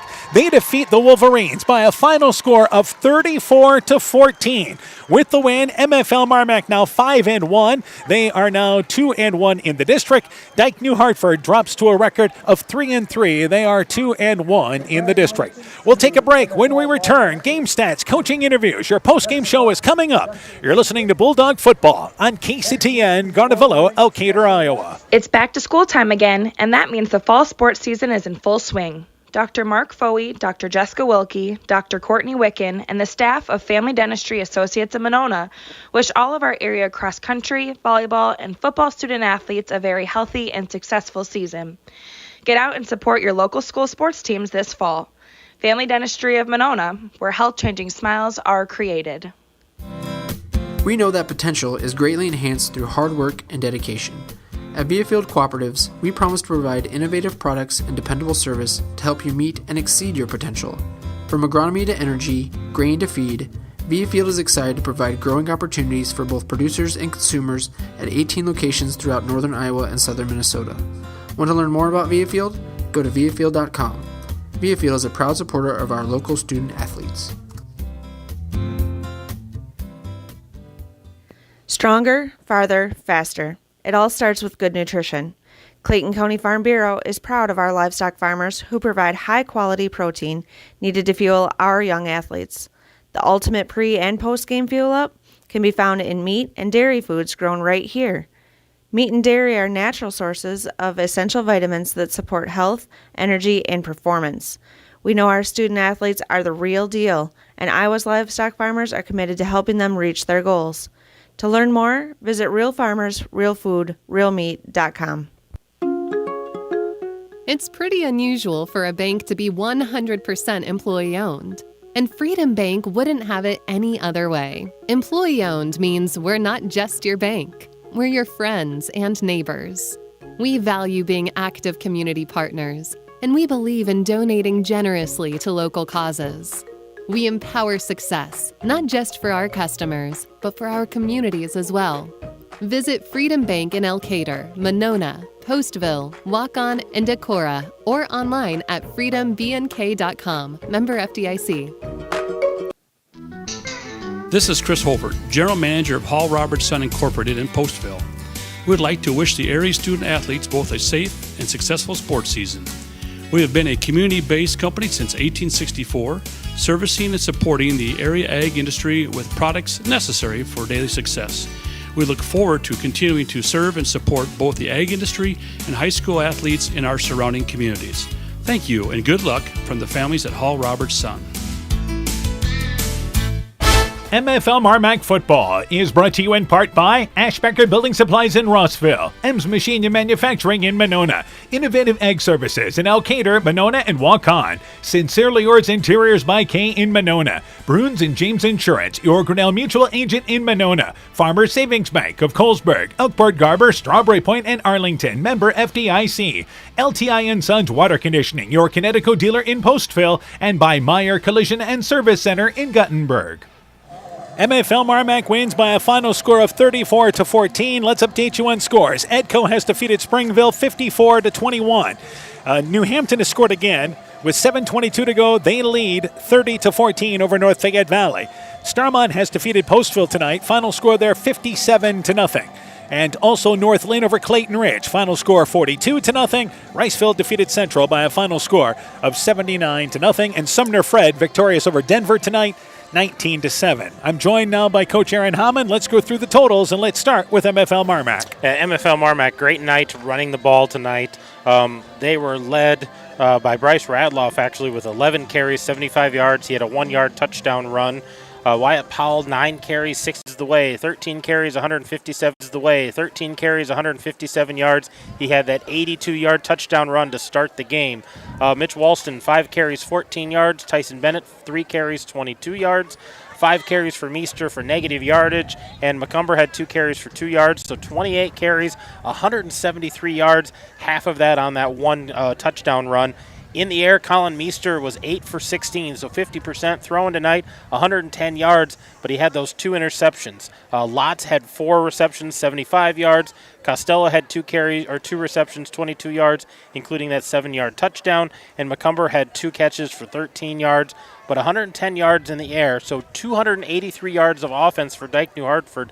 They outgained the Bulldogs tonight, but I think the difference is the 5 turnovers. Yeah, obviously that was a major factor in the ball game, and none bigger. When we started the second half, Dike-New Hartford had their best drive of the night. They were able to drive down, get inside the 20-yard line, trailing 20-7, but they had that fumble. It was picked up by Wyatt Powell, who returned it 72 yards for a touchdown, and instead of Dike-New Hartford getting within 1 score at that point, and they had looked like they had found themselves offensively, suddenly they're down by 20 points, and it was game, set, match right there. Yeah, they were. They were moving the ball. They were getting down the field, and the Bulldogs weren't having an answer for that high-powered offense, and all of a sudden that scoop and score made a huge difference, and they found themselves behind the 8 ball and weren't able to find a way out of it. So MFL MarMac, nice rebound from that game against Sumner Fred last week, which they lost in the rain, 13-9. We'll take a break. When we return, we'll talk with MFL MarMac football coach Dan Anderson. That and more when our postgame show continues after this. The Woodland Eye Clinic in Elkader and West Union are proud sponsors of high school sports. We are committed to bringing our patients the highest level of total eye care with detailed one-on-one attention. Our offices offer the newest technology and equipment with a professional team of experienced staff that is committed to you. Call us today for your next total eye care appointment. The Woodland Eye Clinic in Elkader and West Union supports all of our local athletes taking the field or court this season. When I started out in the car business, my dad gave me some good advice. Hi, it's Forrest Brown with the Brown's family of dealerships. What my dad told me is when you sell someone their first car, you need a good sales department. But if you expect to sell them their second, third, and fourth car, you better have a great service department. Visit any one of the Brown's family of dealerships in Guttenberg, Elkader, West Branch, or Victory Ford in Dyersville and find out why Brown's is your hometown dealer, no matter where your hometown may be. Hey, sports fans, take a time out and call Garms Financial Services. Their team of agents can show you how to save money on all your insurance needs with Grinnell Mutual. Whether you need auto, home, farm, crop, or business insurance, Garms Financial Services has you covered. You'll also receive quality protection, expert advice, and local friendly service. Call Brian Bugenhagen, Cheryl Wagner, Emily Bazin, or Kayla Olson today for a free competitive quote. Garms Financial Services in Elkader, your trusted choice agency. Wilkie's in Elkader is Iowa's oldest family-owned grocery store. You'll find Wilkie's 2 blocks south of the Keystone Bridge in historic downtown Elkader. Stop in and enroll for a Wilkie's reward card and receive points every time you shop. Then log on to their website at wilkiesgrocery.com to view the weekly specials, check out your reward points, make out a shopping list, and more. Wilkie's in Elkader, open Monday through Saturday, 8 a.m. till 7 p.m. MFL MarMac Football is brought to you in part by Nick's Excavating and Kane Construction in Farmersburg, T&K Cahoon, your Napa dealer in Monona, St. Olaf Ag Sales and Service, TJ's Pizza in Monona and Claremont, Myers Auto Service in Monona, Clayton County Recycling in Monona, Growl Logs and Lumber in Elkader, Timber is a Crop, Harvest Wisely, Dean Family Chiropractic in Claremont, and by Rivals Inc., custom gear, screen printing, embroidery, and online shopping at rivalsinc.com. Welcome back once again here to Dike. It is MFL MarMac victorious by a final score of 34-14. We're joined by MFL MarMac football coach Dan Anderson. Coach, what a bounce-back performance by our kids tonight. Let's start there. Oh, yeah. Geesh. It was a little nerve-wracking there at the beginning when they busted that one big run in like the second play of the game. They go like 70 yards for a touchdown, but our guys settled in and played great defense. And, boy, our offensive line really took over, and our backs ran extremely hard. And good communication. We still got to complete some balls, but holy cow, against a team that this team held Grundy Center to 7 points, and the number one team in the state, and they lost 7-6 to Grundy. So to put 34 up on these guys is pretty big. The big thing is the 5 turnovers. Let's start on the defensive side because let's give some props there. You guys helped force them. Yeah. We put some heat on them. We do what we do. We bring the heat, and we blitz, and Cade made a great job, great play on that pick, and I think Radloff had a pick, and Quinn had a fumble recovery. Yeah, the defense was flying around there after that. One play there, I think, that we gave up there right at the beginning of the game. And after that, the defense ruled, the whole game after that. Now, a big series in this ball game was when it was 20-7, and Dike-New Hartford looked like maybe they'd found themselves offensively, got down inside the red zone there and threatened, and Wyatt Powell came up big for you. Oh, that was a huge play, the scoop and score right there. They were going unbalanced, and we'd worked against that. They brought they had a tight end and then a flanker out there, and they brought their X over there, and of course their tight end was covered up, so we were yelling, he's ineligible, and so we were going black coverage, and which is man-to-man, and bringing the guys in the box because they have one less guy that can go out for a pass, and they tried to do a pitch a couple times there and put some big hits on the guy stripping the ball, and Wyatt made a heck of a play there. That's just that's an all-state play, scooping that ball up and going like 70, 80 yards for a touchdown. Offensively, you love the numbers. Everybody contributed. Radloff had 75 yards, Powell had 60, McGew had 50. Blitz Benteen had 55. Yeah, that's a good balance right there. We don't care who's scoring touchdowns as long as we're scoring touchdowns, and we were doing that tonight, and we were controlling the line of scrimmage. That's for sure. Up front, we were getting first downs, and what a huge drive that was at the end of the game. The third quarter, right going into the fourth, I told our guys, I said, we just need to, just keep grinding right here, and we put together, I think, a 14-play drive that ate up like 8 minutes, and that was the biggest thing, because it wasn't about scoring a touchdown, and we did score one, but the big thing was let's eat as much of this clock as we possibly can, and we got the score. Went up 34-7, and then got everybody in there. Our second teamers, they never pulled any of their starters, and our second teamers made them work really hard for that last score right there. And I was really proud of those guys. They were battling out there, but I don't know. Dike left all their starters in there, but our guys all got to play. So that's the whole name of the game. All right, let's talk about the first down. A lot of first down passes tonight in the first half, looking for some big plays. Yeah, we were. We got to get the pass game going at some point here. Eventually, it's got to start clicking. But the thing is we were able to run the ball against a really good, solid run defense. These guys they only given up 83 yards a game. I don't know what we had for total yardage rushing, but they've been averaging giving up 83 yards a game. So. Yeah, you guys ended up rushing wise in this 263 total yards. yards of offense. You rushed for 236. Hey, we'll take that. 236 when they were only giving up 83. So that's a good job of those offensive linemen. The backs running hard. All right, Sumner Fred beat Denver tonight, but you guys have a big ball game now with Denver next week. Huge ball game at home. You know, we haven't lost too many games on our home field, and I know our guys were really bummed last week, but they bounced back, and so it's going to be another game just like this next week. And Denver's really big. They're 240 to 280 all the way across the line, and so it's going to be harder yards to come by, but Sumner Fred beat them. We can beat them too, and our guys will be really jacked up. I'm glad we didn't have the hangover from last week, of that loss. I was a little worried because I'll be honest with you, Dan, we didn't have the best week of practice. Yeah. But when we got here, those kids flipped the switch and they were ready to play. All right, keep on moving in the right direction. We'll talk to you next week on the Countdown Show. Good luck to you guys. All right, thanks, Dan. MFL MarMac football coach Dan Anderson, his team victorious tonight, 34-14. We'll take a break. Postgame Show continues after this. At Top Gun Customs, we know that cars are complicated. We can handle all the complex new features of any vehicle, foreign or domestic. Not only will it look like new, it'll perform like new. At Top Gun, we don't care if it's a 30-point buck or just your neighbor's cat, big or small, we like them all. Top Gun also does fiberglass repairs, boats, motorcycles, guitars, detailing, paint corrections, headlight restoration. There's not much we don't do. Call Bob or Nancy at Top Gun for details and to schedule your repairs today. 563-964-9899.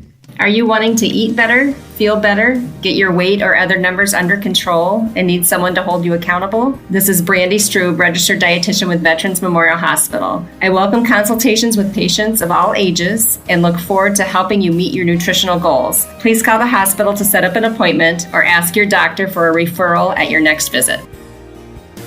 Exceptional caring people, Veterans Memorial.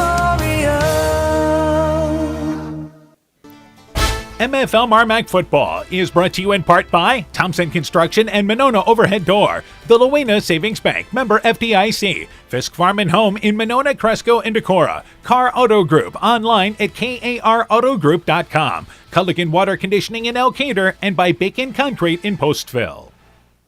Welcome back to Dike. Our final score, 34-14, MFL MarMac over Dike-New Hartford. We're joined by Dike-New Hartford football coach Don Betz. Coach, first off here, great start for your team on the second play of scrimmage. A huge run there by Borcherding. Yeah, we came out, got the start that we wanted. We just couldn't maintain it. Let's talk a little bit about that. Turnovers obviously play a major factor in this game. Yeah, absolutely. At the end of the day, I don't care what game you're talking about. If you're playing football, it comes down to turnovers and who owns the line of scrimmage. And we lost both of those battles tonight. All right, it's a big swing in this ball game. Seems like you found yourself offensively at the start of the third quarter. Had a great drive there, down 20-7. Let's start there. Yeah, and then we dropped the ball again, and you just can't do that against good teams. I mean, there's no other way to put it. You just can't do that against good teams. All right, you guys got down, but you were still playing for some points towards the end of the ball game. Is that correct? Yeah, we were trying to play for those playoff points, and didn't quite get that done, but dust them off, shake their hands, and get ready for next week. Let's talk about some of the individuals there. Noah Borcherding had that 82-yard run, rushes for 157 yards. Noah's a heck of a player for us, and we've got to make sure we get him touches. We didn't get him enough touches last week, but he can do special things if we can get him touches. Quarterback-wise, Colin Meester had a real solid game for you. 8 of 16, threw for over 100 yards. Yeah, and he's gotten better as the season's gone along. The turnovers, we can't do that, but he's gotten better as the season's gone along, and that's the story of our offense. We knew it would be a work in progress this year, and we're just trying to get better every week. Yeah, Devin Lotz had 4 receptions, 75 yards. Certainly a good game for him. Yeah, definitely a playmaker. A young man's a playmaker. Got great hands and great speed to go with it. All right, defensively, I don't think you're disappointed. I mean, I know you're talking about up front having some problems there, but MFL MarMac really had to kind of earn their yardage. Yeah, and our kids played hard, and our defense has carried us, and I know our kids are disappointed in their performance defensively because that's really what we've hung our hat on so far this year. But they were able to grind it out on us and, ended up on the short end of the deal. All right, Sumner Fred beat Denver tonight, but you guys still have some meaningful ball games coming up here the next 2 weeks. Absolutely. I'm glad to hear that, quite honestly. That bodes well for us going forward if that's the case. But, AP won't be a cakewalk simply because that's their Super Bowl, and they'll be ready to go next week. So we're going to have to be ready to play that one and then end the season with Denver. And, there's a lot to play for, and the district's still kind of wide open. So. Yeah, what a district it is, huh? I don't know how the state can justify putting a district like this together. This is definitely the toughest district around, and whoever comes out of this district 1 through 4 is going to be able to bode well in the playoffs. All right, Coach. Hope to catch up with you guys. Thanks for joining us. Good luck to you guys. Thank you. Dike-New Hartford coach Don Betz talking things over there about his Wolverine team. They drop a 34-14 decision. We'll take a break. When we return, we'll wrap things up. Postgame Show concludes after this. Hi, this is Cody from Torkelson Motors in Elgin and Waukon. At Torkelson Motors, we believe that student involvement in activities is a great way to help grow our communities, and we are proud to help sponsor this game for your enjoyment. We've been serving Northeast Iowa since 1926 and appreciate the business that our customers have given us and the support they provide to our area schools and communities. So the next time you are in need of a new or used vehicle or a repair, stop into Torkelson Motors. We've been selling cars the old-fashioned way with a friendly smile and a handshake right here next door in Elgin and Waukon. As you're bringing in the harvest this fall, remember to watch for overhead power lines. A safety tip from Iowa's electric cooperatives. If you snag a power line, remain inside your vehicle and if possible, back away from the hazard. If your equipment catches fire, jump clear and avoid vehicle and ground contact. Call 911 and your local electric company immediately. And train your crew on these risks and procedures too. Iowa's electric cooperatives want you to be safe and productive this fall. Alameda Clayton Electric, your Touchstone Energy cooperative. Welcome back to Dike-New Hartford. MFL MarMac victorious by a final score of 34-14. Let's update you on other finals tonight. It was now a final. New Hampton handing North Fayette Valley their first district loss, 30-14, the final score. Starmont beat Postville tonight, 57-0. North Lynn over Clayton Ridge, 42-0. Edco beat Springville. Final score of that ball game, I believe, ended up being 54-21. 54-21. Edco victorious in that ball game. Riceville beat Central by a final score of 79-0. So again, Bulldogs win this 34-14. They forced 5 turnovers, rushed for over 230 yards in this game. Yeah, I think the story of the game are the turnovers and that scoop and score by Wyatt Powell, rumbled for 70-some yards. That was just kind of that final nail in the coffin of you can't put the ball on the ground, and you heard Coach Betz talk about it. I don't care what level you're at. If you turn the ball over, it's not going to bode well. Now, with Sumner Fred beating Denver tonight, Sumner Fred really kind of controls things right now. Because when you look at the schedule, they still have Central Springs and Applington Parkersburg coming up here. But if MFL MarMac beats Denver, and then they'll be favored against Central Springs, if MFL MarMac wins out and Sumner Fred wins out, that would cause a first-place tie with Sumner Fred and MFL MarMac. But Sumner Fred has the tiebreaker head-to-head. MFL MarMac's best-case scenario would be a 3-way tie. Yeah, and it was funny to listen to both coaches. They were happy about Sumner Fredericksburg beating Denver, but MFL MarMac isn't going to win that tiebreaker, so they need somebody else to beat Sumner Fred for them to win the district. But they've got a big ball game next week against Denver because Denver's coming off a loss. They got to travel. That's going to be a big ball game up in Monona.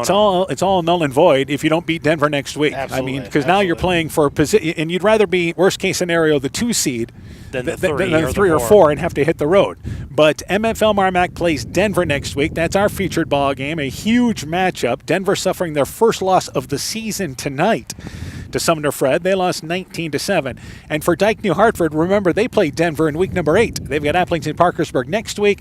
Then they play Denver in week number 8. So still lots to be decided, but after tonight, it appears that Sumner Fred has taken a good step forward. Well, yeah, you look at that, and of all the teams in this district, Denver's kind of got the toughest schedule left. Right. Having to travel to Monona and then having this Dike-New Hartford team for that week 8 game. So that district might not be settled until after that week 8 game, but next week's going to do a lot of things for them to figure out what's going on. So again, our final score, MFL MarMac wins by a final score of 34-14 in this ball game tonight. Next week, again in Monona. Countdown to kickoff at 6. Game time is at 7. You're off next week. I am. We got senior night at Edco, so my son's going to be introduced there, so I'll catch you in 2 weeks. All right, and we'll see you there at Crestwood with North Fayette Valley and Crestwood on that Thursday night. night, October 12th, to close the regular season. Again, the Bulldogs improving to 5-1. They are now 2-1 in the district, winning by a final score of 34-14. Dike-New Hartford drops to 3-3, 2-1 in the district. Bulldogs win 34-14. For Coach Aaron Hamann, I'm Dan Behrens. My thanks to Dakota Hamann for running our camera tonight. Also thanks to Ty Keenan and also Michaela Erickson for running our studio show back there. Bulldogs win it. For a complete recap of tonight's ball game, highlights, scores, and more, go to KCTN.com, click in the Sports tab. This has been a presentation of KCTN FM 100 Sports. Hi, Justin Birdnow here from Birdnow Chevrolet of Monona. I want to take a moment to extend a heartfelt thank you to all of our incredible customers and the amazing local athletes who have shown us unwavering support over the years. Just like you, we're all about the winning edge. That's why it's our goal for our customers to feel like they have scored big when they leave our dealership. Stop by today or visit us online at birdnowmonona.com. And remember, you have to get to our place. You'll love the way we treat you.